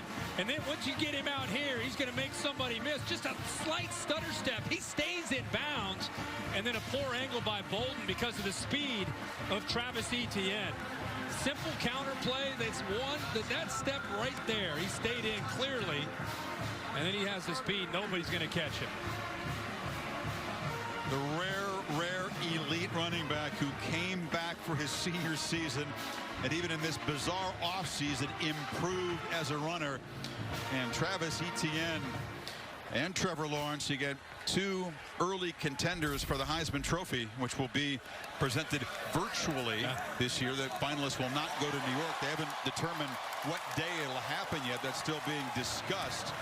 But you could very easily have a couple of Tigers on the Zoom as finalists, right? No doubt about it.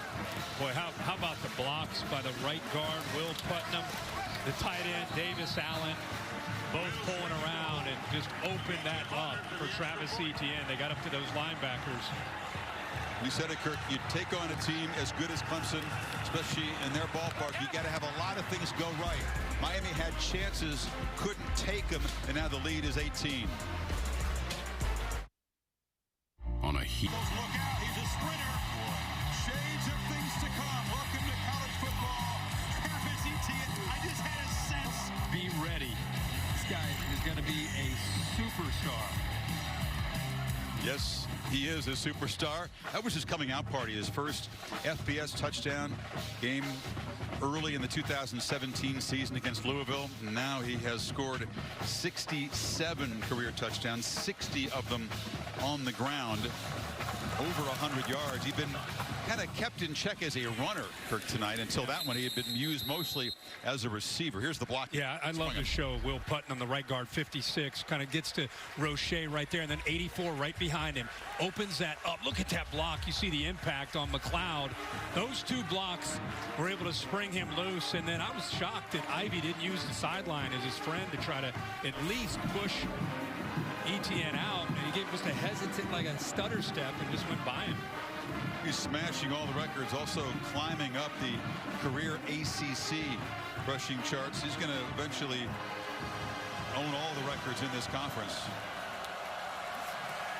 So Miami in a deep hole now, and King trying to make something happen. It's a short throw, incomplete on first down. Back to Kevin for an update. Chris, so far in Oxford, we have 11 touchdowns, nearly 1,000 yards on the ground and in the air. Najee Harris's third touchdown of the night. Waiting for the extra point right now, 41-35 Alabama. Back to you. Lane Kiffin, when he goes against Saban's defense, I mean, they can make things happen. He's calling a few ball plays this year for Ole Miss with Matt Corral. Number 9. Saban's not. He's not loving it at all. No, they may get the W, but he won't love the evening. Of course. What is going on with the SEC? It's like the Big 12 is breaking out in the SEC. All these shootouts. Brevin Jordan, by the way, being looked at by the trainers. Miami's most effective receiving weapon so far this season has been kept in check tonight. Not in there now on 2nd and 10. They flip it short. Harley makes the catch, and he bumps into a blocker. He ran into Pope, who was trying to create some space for him, so it'll be 3rd down. Jordan, that doesn't look good. He's grimacing, and it's his kind of his right pec shoulder area. It'll be costly if he loses time. Meanwhile, the Canes, midway 3rd, need 6 to keep this drive alive. Jalen Knighton, the freshman, is in a tailback. He goes out into the formation. King trying to make something happen. Fires it over the middle. And the catch is made by Will Mallory, his first of the night. But the tight end stopped right there, short of the line. Let's see, the forward progress spot. Going to put him about 2 yards away. Yeah, and boy, Brent Venables is doing a really good job on De'Ara King, giving him pre-snap looks, showing blitz, showing man, and at that time, dropping, putting 8 guys in coverage. Can't believe that. Wow. I don't know how they showed that. I mean, they moved the ball up to the 35. Rolling on the field was a completed pass. That play is under further review. I think he's at about the 34, about a yard short. I was going to say, I mean, to the naked eye, live here, forward progress is stopped right there. I think they're going to spot the ball back. Not even close. It was a terrific play by a group of Tiger defenders to keep him. You know, Mallory overshadowed by Jordan, but he's a very athletic NFL-looking tight end. He hadn't made a play tonight. They've done a great job on him. He's been in line, and Brevin Jordan's been flexed out. Skowski makes a really good. And we keep talking about yards after the catch. Can they get free? But there's just not a lot of room. And Skowski, the leader, the veteran, right there to keep him short of the first down.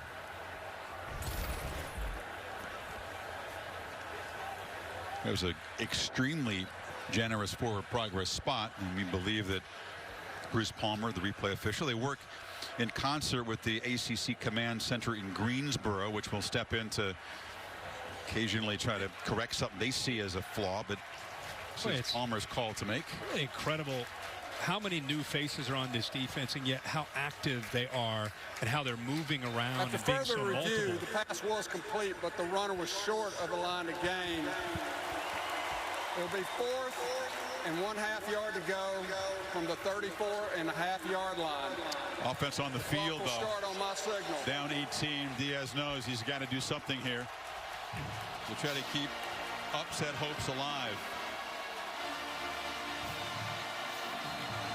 Knighton is the back.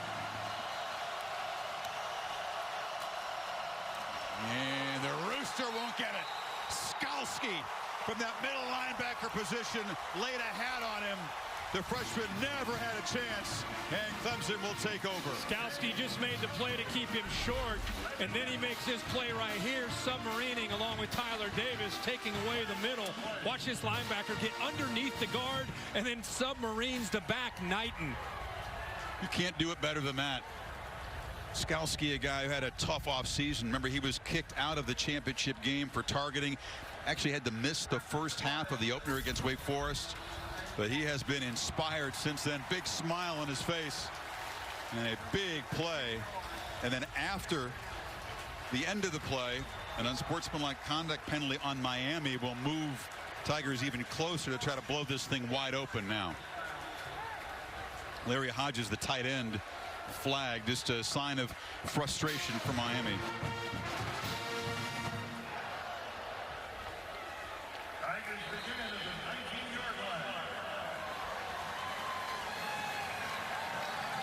Ches Malusi, fresh legs in the backfield. They fake it to him, and they flip it out.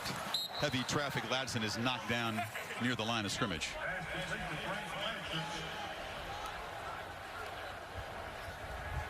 Clemson's defense had heard about all the hype of this Miami offense and was justified. They were gaining almost 500 yards on average against UAB, Louisville, and Florida State. They have been smothered tonight. 116 total yards.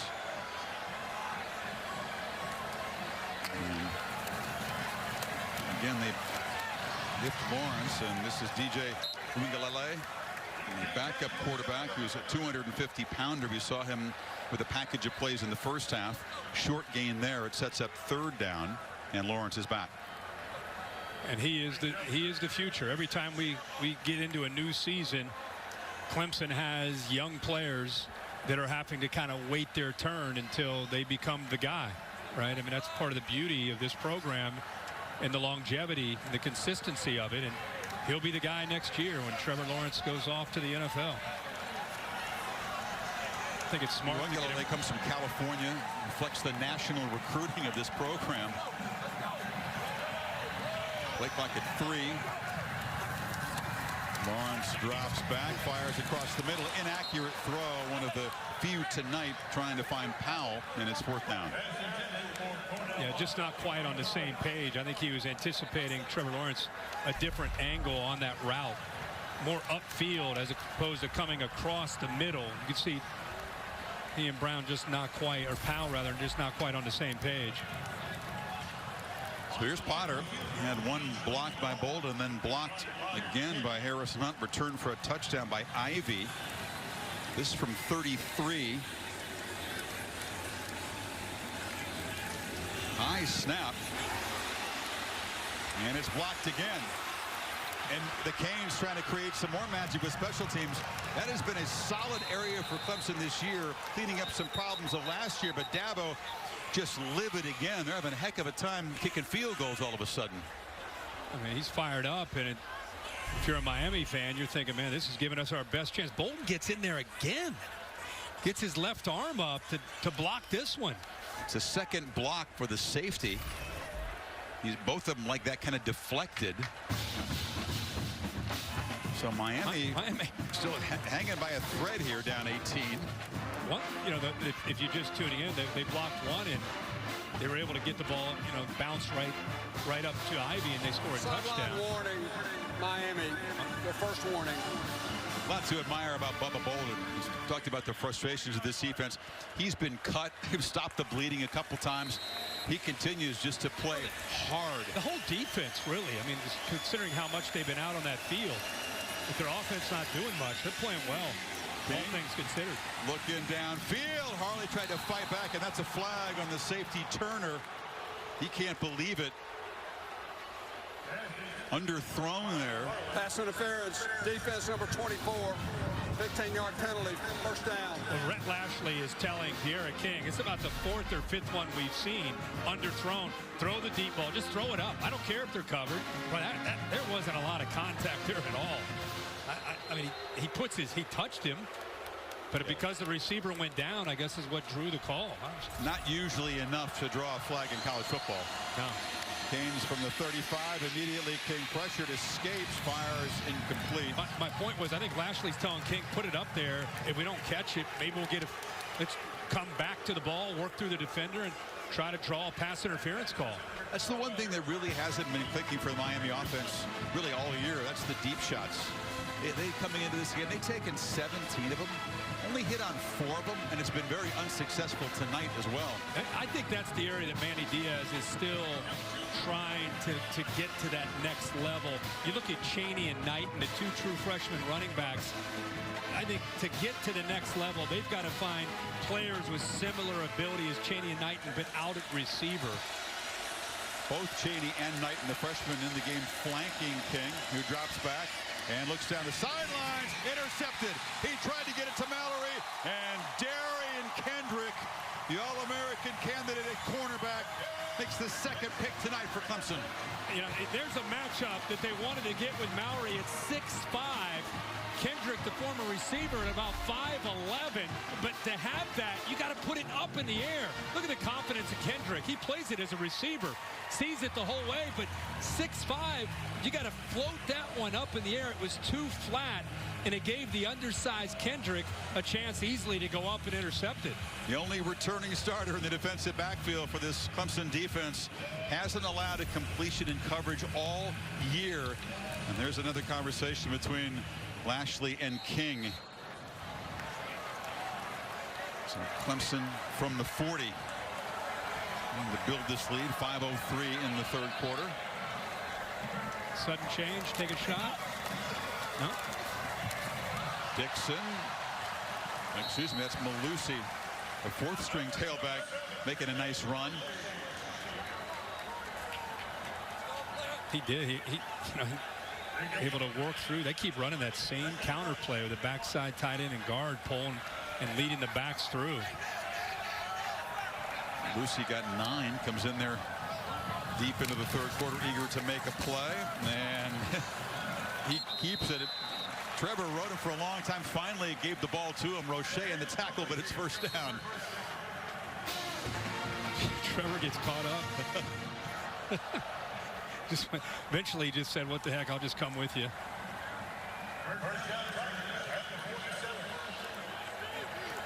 Miami with some backup defensive linemen in there. It's been a tough night. Clemson has dominated time of possession and run almost double the number of plays Miami has. Play action, Lawrence lofting downfield and could not connect with Brandon Spector. It was over the outside shoulder. He was looking the other way. And Trevor took a shot there on a blitz. I mean, he took a big shot. He's taken a few shots. And they brought a linebacker blitz, Smith, 4. They brought a couple of different linebackers, and 4 ends up getting to him right after the throw, right in the sternum there. He's down. He's, like you said, Chris, he's taken a lot of shots tonight. He took a couple to the head earlier. Could have been a targeting on Jennings. That wasn't called. Yeah, a shot to the midsection. Keontre Smith delivered that one. And this place is hushed. Presumptive #1 pick being looked at by most of the athletic training staff at Clemson.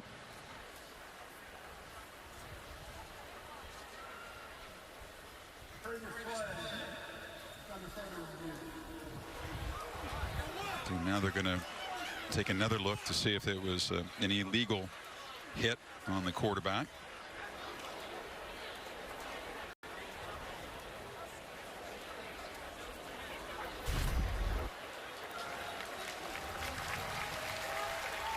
It didn't look to be targeting there. They're reviewing it. Well, Trevor Lawrence, whether the crowd reacting to him jogging off the field. May have just had the wind knocked out of him. That's what you hope. Yeah, that shot to that part. Yeah, right there.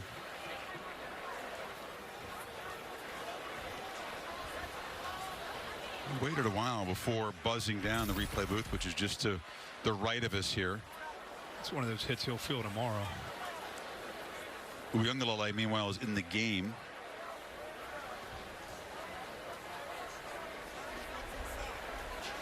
Quarterbacks, of course, in college not afforded the same protection they are in the NFL, but they're working their way toward that with the rules.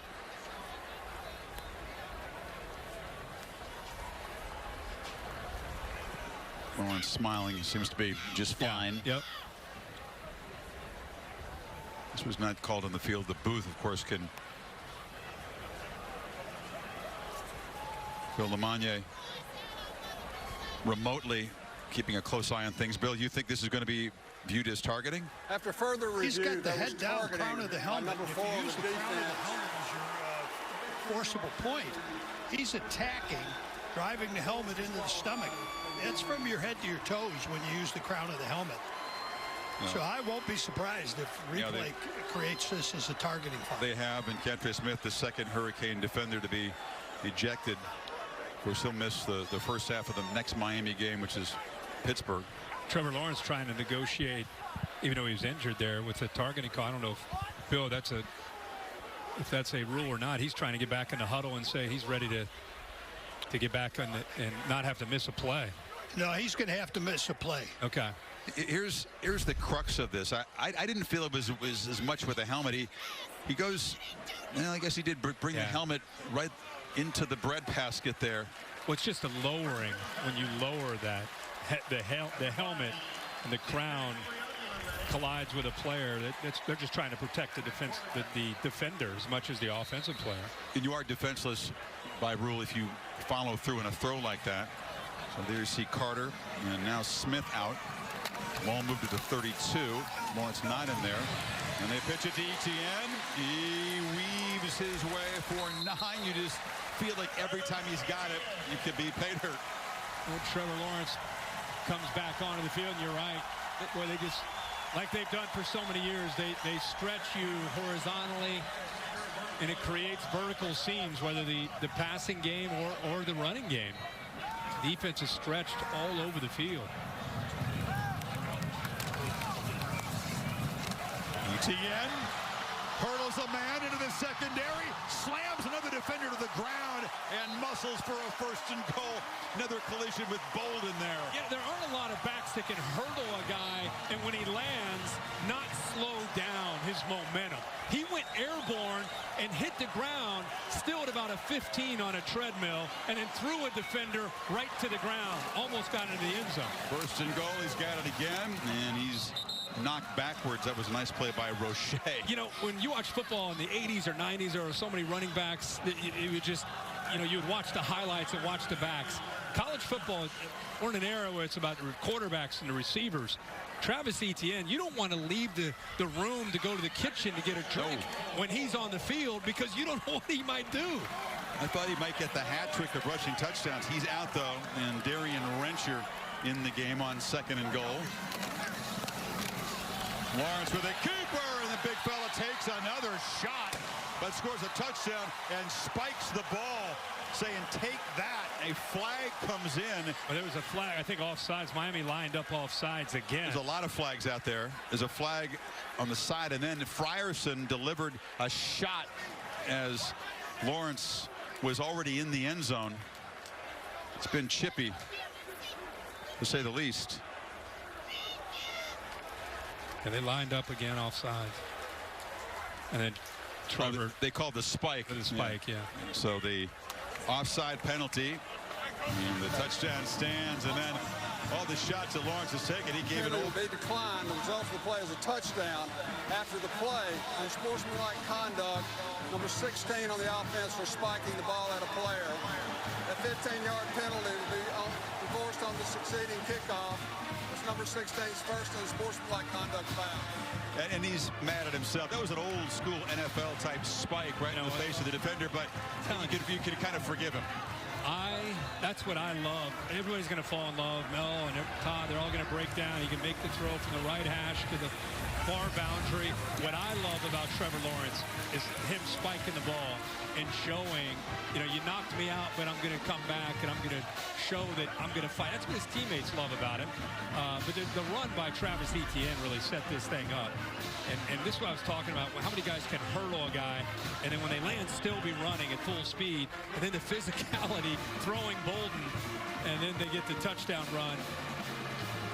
Lawrence goes in. And that's just competitive fire and gets up. Lets Frierson know that he really didn't go after Frierson. He was just kind of more fired up with himself that he came back and scored that touchdown. Yeah, he had a little word with the safety, though. The shot came after he had broken the plane but Lawrence, feisty, fired up. You love the fact that he can make all the throws you mentioned, but you also love that part. It's just rare when a guy's going to be, I guess he's going to be the first pick overall in the draft. Typically, you see a lot of guys that are a little careful. They don't want to get in the mix like that. They want to protect themselves and their future. It doesn't even, Allison talked about it when he was with us this week, it doesn't even cross his mind thinking about April. He's thinking about tonight. He's thinking about this year. He's just trying to compete and win. Well, there's no doubt that he's the presumptive first pick. A lot of guys would not have even played this season, to be honest. Yeah. In his position. With everything that's feeling all you can do is go down when it comes to your future, but he's enjoying the present a whole lot. And I think that's an example for all players. When you're in that position, welcome the competitiveness. Hope brings it back on the short kickoff and is knocked down at the 25. And they're right above us here tonight. The Taco Bell Live Moss student section lives on. Go to livemosstudentsection.com to learn more. Students in the upper deck, everything reconfigured here. The folks are socially distanced. And Coach telling me before the game they spent hundreds of man hours trying to figure out how many people they could put, how to space them properly, how to keep things safe. And one of the wrinkles is that's where the students are this year. So a 25-point deficit now late in the third quarter, and King escapes, scrambles, and gains about 6. Jake Venables, one of 2 Brent Venables' sons. Tyler is a true freshman safety on this team, making the tackle. And Jake's got a great future with Skowski moving on. He would be the next middle linebacker. Wiggins makes the catch and scoots for a first down. Yeah, looks like a flag down. Maybe a hold there on Miami. If you're right, it'll be the 13th Hurricanes penalty tonight. Offense number 28. 10-yard penalty. Second down. It's close, Kirk. The penalty yards and the total offense they've gained. It's almost a wash, and that's never good. Yeah. 122 total yards of offense in their 38 plays. 115 yards in penalties. Second and 14. Chaney is the back on 2nd and 14. King looking to throw downfield, and the catch is made of it. A nice catch made by Wiggins, and they do get a first down working on Jalen Phillips in coverage. Yeah, that was a great throw that time. Phillips really did not have any chance at all, and really Derek King working around in that pocket. A rare first down for Miami to try to get this offense going again with an up-tempo approach. 3-man rush. They just let him dump it down to Chaney and then tackle him behind the line. That's Booth, the TFL. I think Brent Venables told us that mixing up the looks and getting eyes on King, whether he scrambles or makes him throw underneath, it allows the defense to see the ball and rally to it. 2nd and 13. Again, a 3-man rush, allowing King to survey the field and take a shot, and a diving attempt. Incomplete. Look for Wiggins. Covered by Sheridan Jones. He had the pick earlier, and Wiggins down on the field still. Yeah, he had all kinds of time with just rushing 3 and dropping 8. And these are the plays. He must have said we got to make plays on contested balls. He must have told me that 10 times this week. Both sides felt that the matchups on the outside lanes, as the coaches like to say, that the receivers against the corners were going to be key tonight.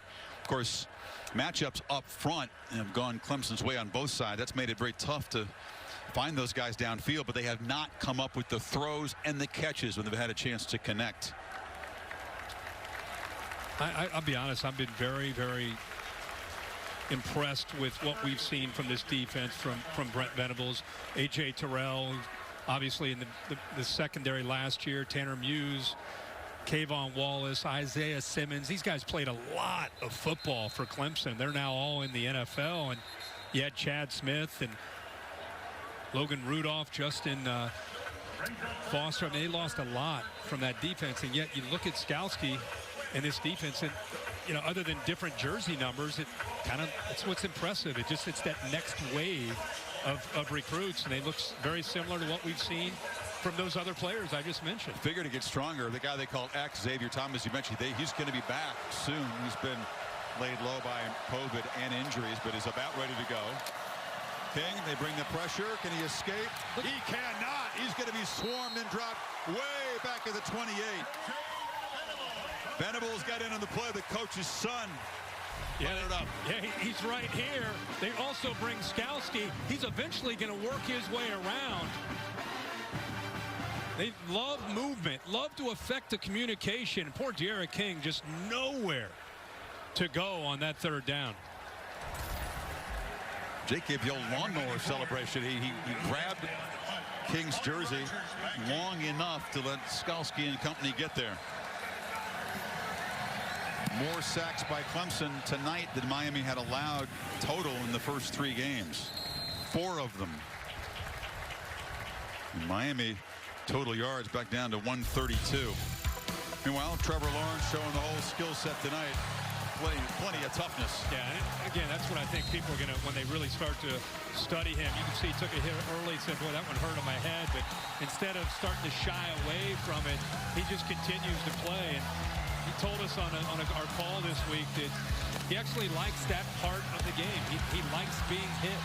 He feels it just makes him get kind of in a zone and just doesn't really worry about it. You know, and it's, again, very rare to see from a high-profile quarterback. He's on Heisman watch. You see the stats of the 2 quarterbacks. Etienne again slips the tackle and weaves his way out near the 30. Of course, King, Heisman candidate worthy stats coming in. A rough night tonight. Clemson fans believe they've got the 2 best players in college football. They certainly have the top quarterback and the top running back, which is a pretty deadly combo. Put together some playmakers, defense, pretty good football team. Very much in charge tonight. Back after this message and a word from your local ABC station. Tigers fans and the Tigers players ready to dance the night away here and in the locker room afterwards. Howell makes the catch. That's a Eddie Van Halen reference. We lost one of the greats of all time. You got it. You got it. Oh, yeah. I was with you. Clemson eruption in offense tonight here. And a lot more time to add to it. If we keep going, we can get the whole you might be able to catalog in the fourth quarter here. Yeah, I think you'll have plenty of time. Seeing them live was a religious experience as a kid, I'll tell you. Pop pass and wrestled down as Spector behind the line by Harvey. Still playing hard. Kane's backups on defense in there. Guys with the clean jerseys. Well, if you're obviously Manny Diaz, that's what he's trying to get across to his team. His defensive coordinator, Blake Baker, a great coach in his own right, also doing the same thing. I mean, it's so early in the year. It's one thing to have a setback like this, tough loss, but you got to hope they keep fighting. They're still fighting. There's a nice play. Frierson came up and hit the receiver behind the line. Again, this side of the ball, considering who they're going up against and the way their offense hasn't helped them a lot. I mean, I know that it's 35 points, but you know, they made adjustments at halftime, and they've played a lot better, especially on that short and intermediate passing game in the second half. Had to overcome a lot of mental mistakes, but you're right, the effort has still been there. 3rd and 17. And Lawrence just fell down. Bumped into Carmen, it looked like, goes down. And the Hurricanes will force a punt.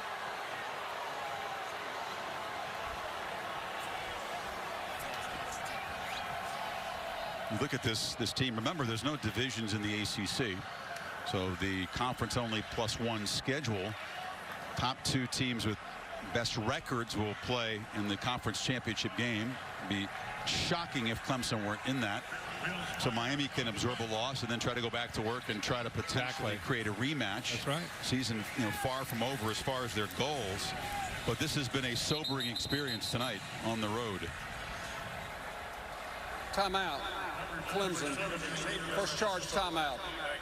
All right, so Dabo, before this punt, we'll talk about it. Miami's offense will get the football back, generating 132 total yards tonight, and almost half of that, 56 of that came on the King scramble. That's right. He's had a couple other runs. Just 79 passing yards. They have 5 first downs tonight. 5. Fires a low boot bouncing on the ground, and Restrepo, yeah, he's going to be about 15 yards away. Do not even try to touch that, young man. College Football Playoff National Championship Trophy presented by Dr. Pepper. We'll head down into the Hurricanes' hometown on January the 11th at Hard Rock Stadium in Miami after the 2 semifinals on New Year's Day. 2021 will be here pretty soon.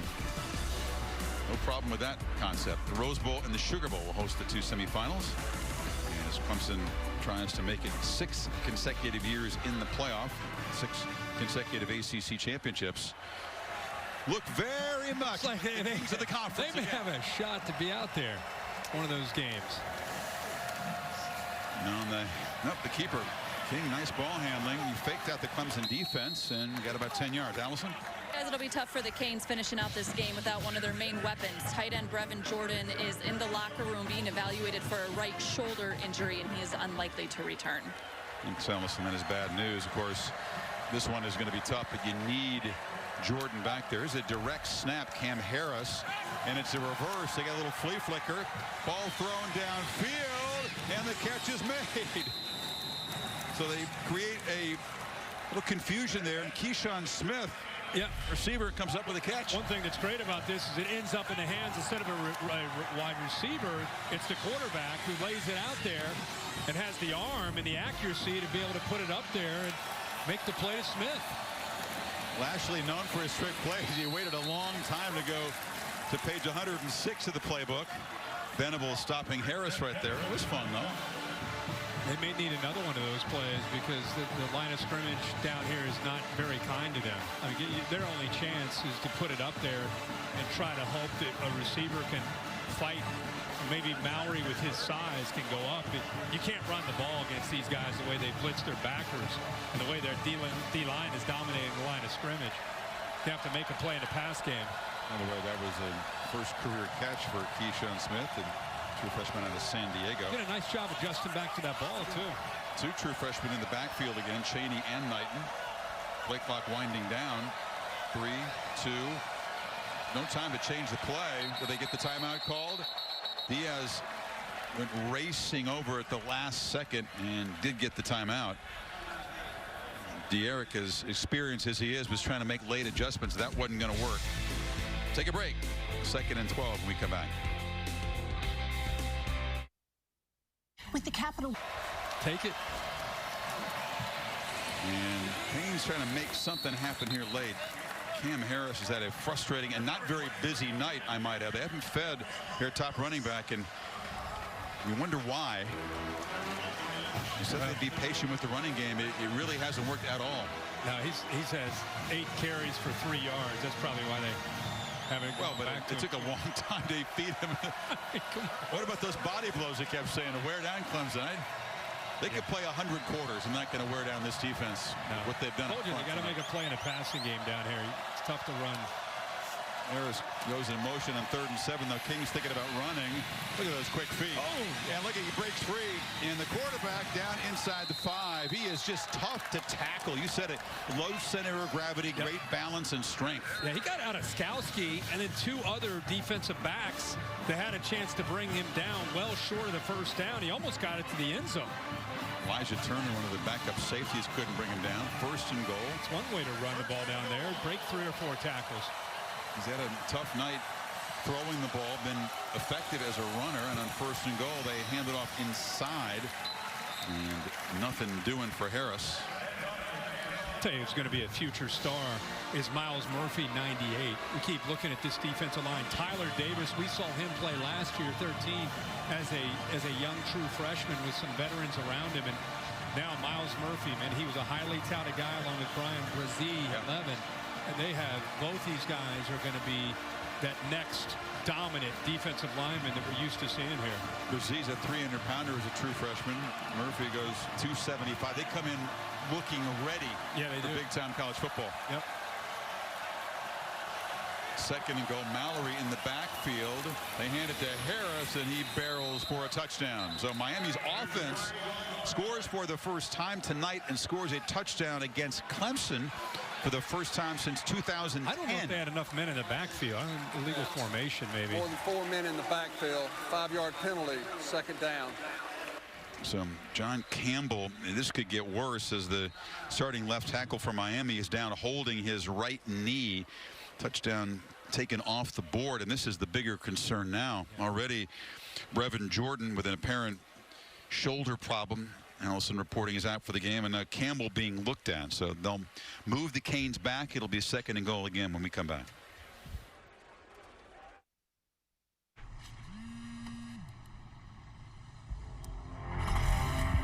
Able to walk off. Now he's jogging. That's a good sign. You see an offensive lineman down holding that knee that was braced up already. So second and goal. Harris is the back. And King keeps it, batted in the air, and then batted down in the end zone. Nice play by Tyler Venables, the true freshman, younger Venables brother. Yeah, he almost came up with it, but give Mike Jones 6 credit first. You see him off to the right there. He's just reading King. Can't get to him. Times it up perfectly. Great athletic move. And you see Venables back there almost had a chance to try to come up with the interception. Of course, once the ball's batted, you can go run through the receiver as he did. And pylon cam gives you a good look. Third and goal. King rolling, looking to run. Can he escape? No. He's going to be forced out of bounds. Canes have just not been able to get the edge tonight and not been able to get up the middle tonight. That's Ray Thornton, a backup safety, making the play. It's fourth down. I mean, I'm starting to look for some of these numbers, and yet the ability doesn't drop off much. Ray Thornton comes in there. Tyler Venables comes in there. Joseph Charleston comes in there. Jalen Phillips. And yet it's pretty similar as far as the ability. And those backups trying to keep the Canes offense out of the end zone. Cheney's the back. King against a 4-man rush is flushed. Can he get there with his legs? Takes a shot but earns the touchdown. Jones banged into him, but King pays the price, and this touchdown will count. You know what? That is such a big touchdown for De'Ara King. I know this game is over, but you're talking about a guy that came in with a lot of hype. This is how you continue to win your new teammates over after you transfer from Houston. You don't give up in a 35-10 game. Fourth down, you've been scrambling and fighting and everything you can do to try to keep your team in this game. And you know, 8:30 to go, you're down 35-17, but you just love to see the fight in number 1 there. Sure do. Well said. Leadership, one of his skills. Passing game hasn't worked, but King, 84 yards rushing, and the Canes offense first touchdown tonight. Tired of clean clothes that just don't smell clean? What if your clothes could stay fresh for weeks? Now they can. Kevin Nagani in studio. The offensive eruption continues in Oxford. 14 total touchdowns, 8 from Bama. Najee Harris with 4. 56-45. Bama right now with the lead. My goodness. And then updating you all that scoring in the SEC. Go figure. Mike Leach and Mississippi State just 2 points in a loss to Kentucky. Back to Chris. Kevin, we're just chuckling because it's you were saying it's a different era in the old SEC. Has anybody got a first down on? Or has Mississippi State been able to get many first downs other than the LSU game? No. Our Kansas slowed them down, and Kentucky's giving them all they can handle. But the LSU, scoring in the rest. I know. What's going on? It's a short little kickoff that is going to be out of bounds and a penalty. A Pacific Life game summary. It's a quarterback comparison. It's tough to match up with Trevor Lawrence. Both quarterbacks have shown their toughness. Both have taken a lot of shots tonight, targeting on Lawrence that was flagged. 248. He's going to make it 12 games in a row without an interception. Rushing yards, 84 for De'Ara King. It's probably been the best weapon. the main weapon for Miami's offense tonight is when he's been able to get out of there and make plays with his legs, which we thought would be a factor tonight. Didn't realize it may be the only factor for their offense. Trevor's still in there. I thought we might see Wingalele, but no.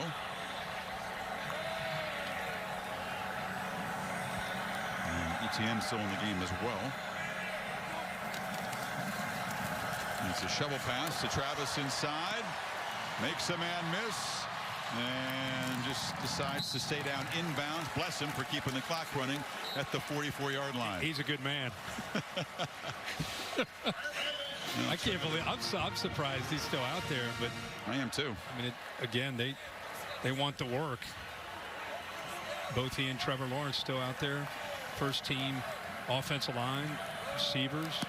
Etienne didn't do a lot until that explosive long touchdown run. And he put him over 100 yards, and now he's just churning away against a beleaguered Miami defense. Well, who is going to stop the Clemson on this schedule, Kirk? Well, go ahead. At Notre Dame, early November. I would say at Florida State and at Virginia Tech could potentially. Really? You know, at least. I think Florida State's going to get better. I think that they're not going to beat. Nobody's going to beat Clemson on this schedule, but you go on the road, never know. Sometimes you know. Rensher wrestled down after 3. Clemson always has had, just kind of one of those oddball games. Right. Over the last 4 or 5 years. The Pitt game was the last home loss here. Yeah, but Syracuse on a Friday. They've just had some games, even when they've won, it just like North Carolina last year.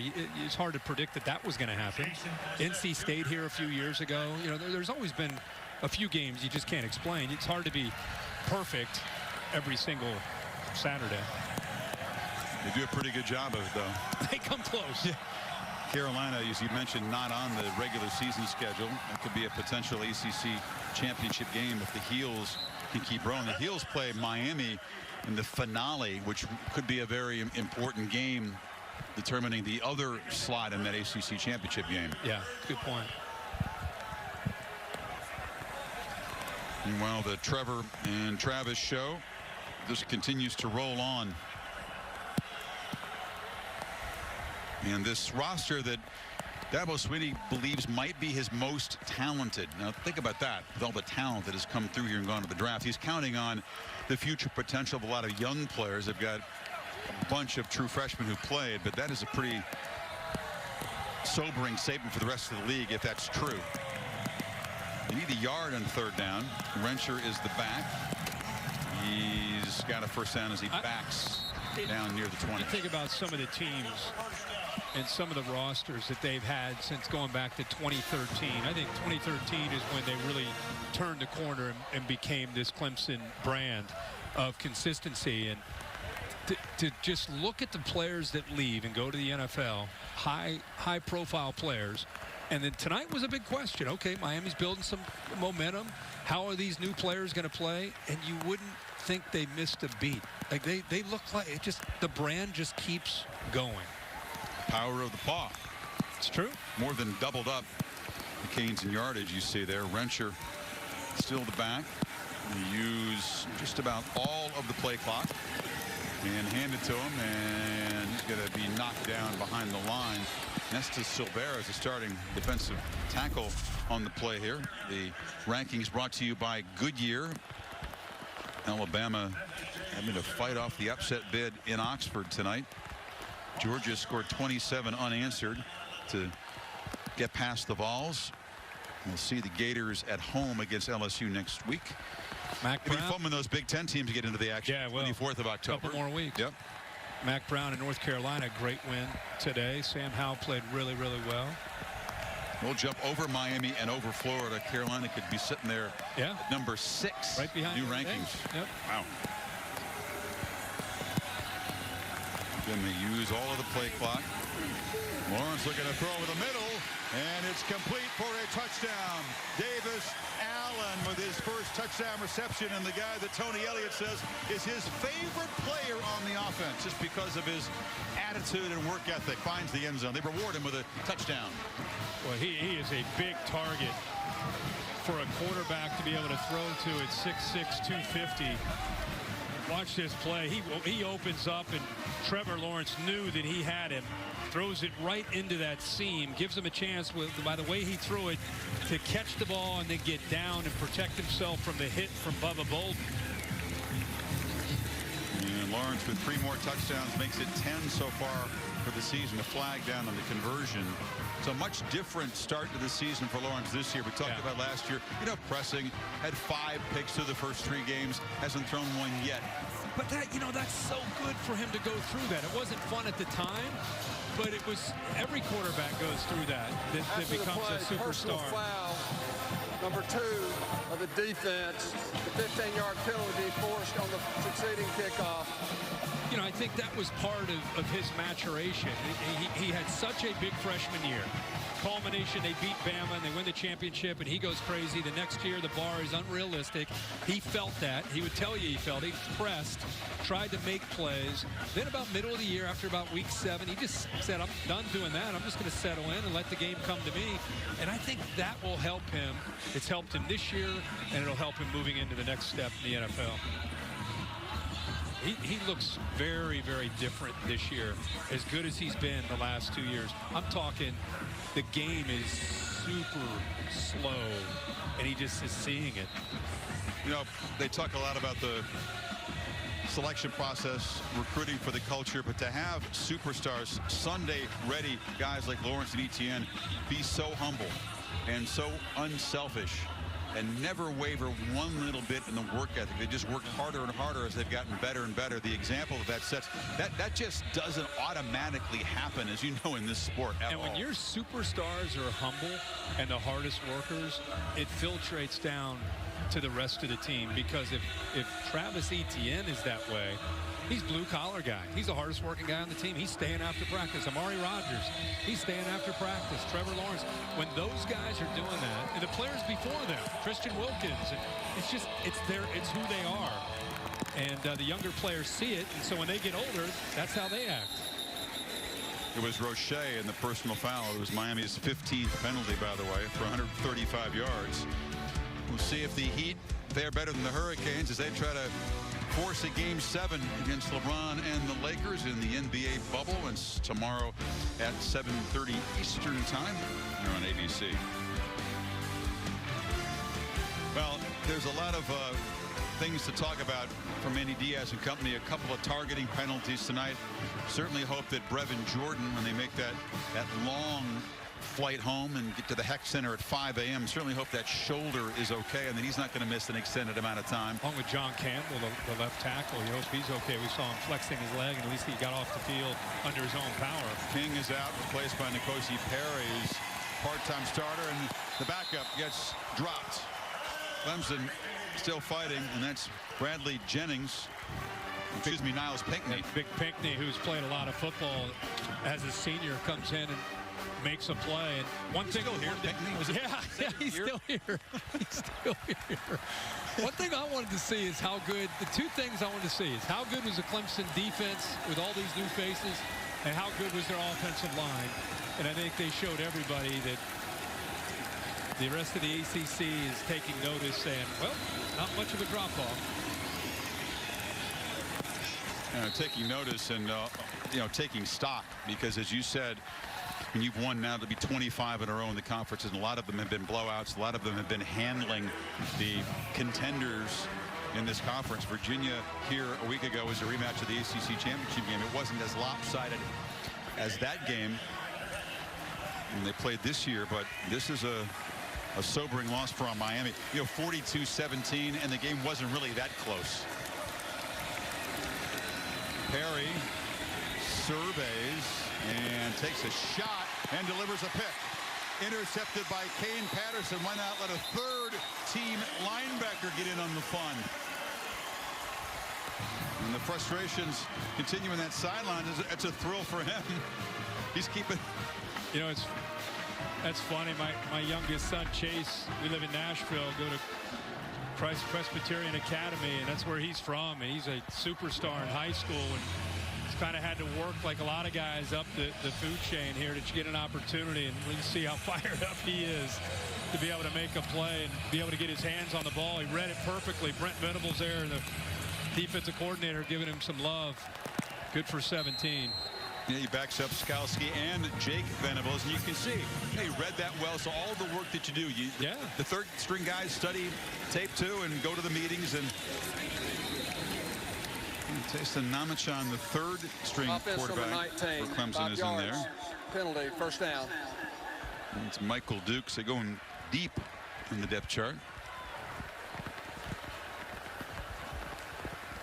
Well, a soggy one tonight, but the Clemson faithful will leave feeling really good about their team and their chances vis-a-vis the rest of the Atlantic Coast Conference.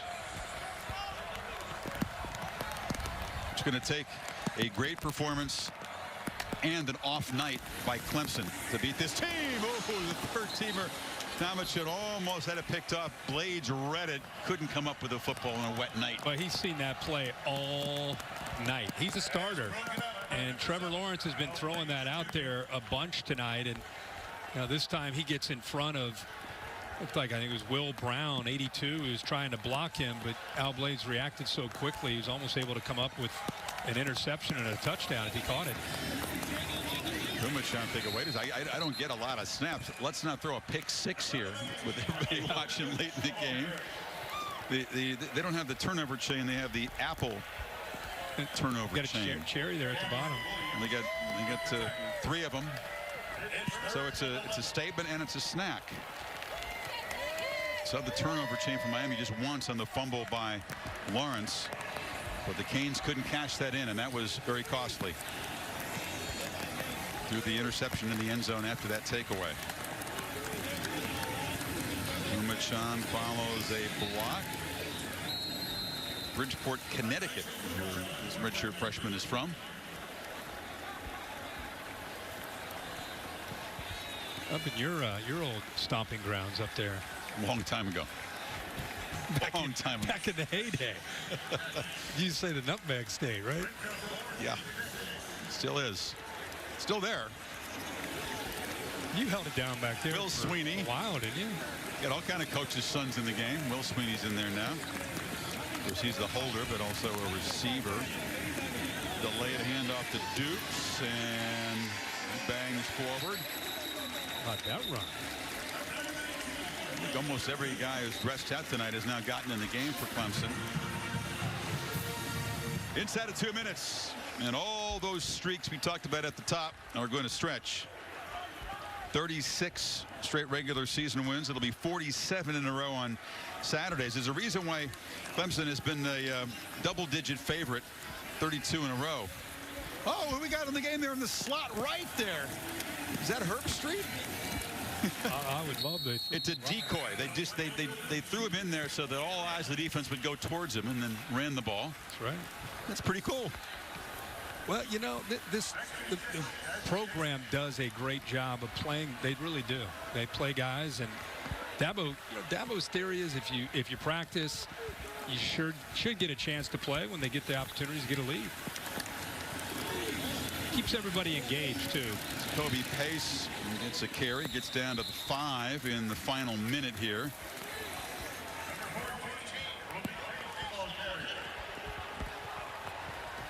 And you're going to use some tempo here, trying to find the end zone with the backups.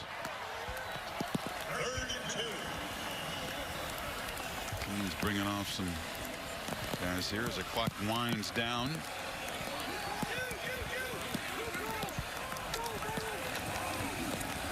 Pace still running hard. Can they shove him across the goal line?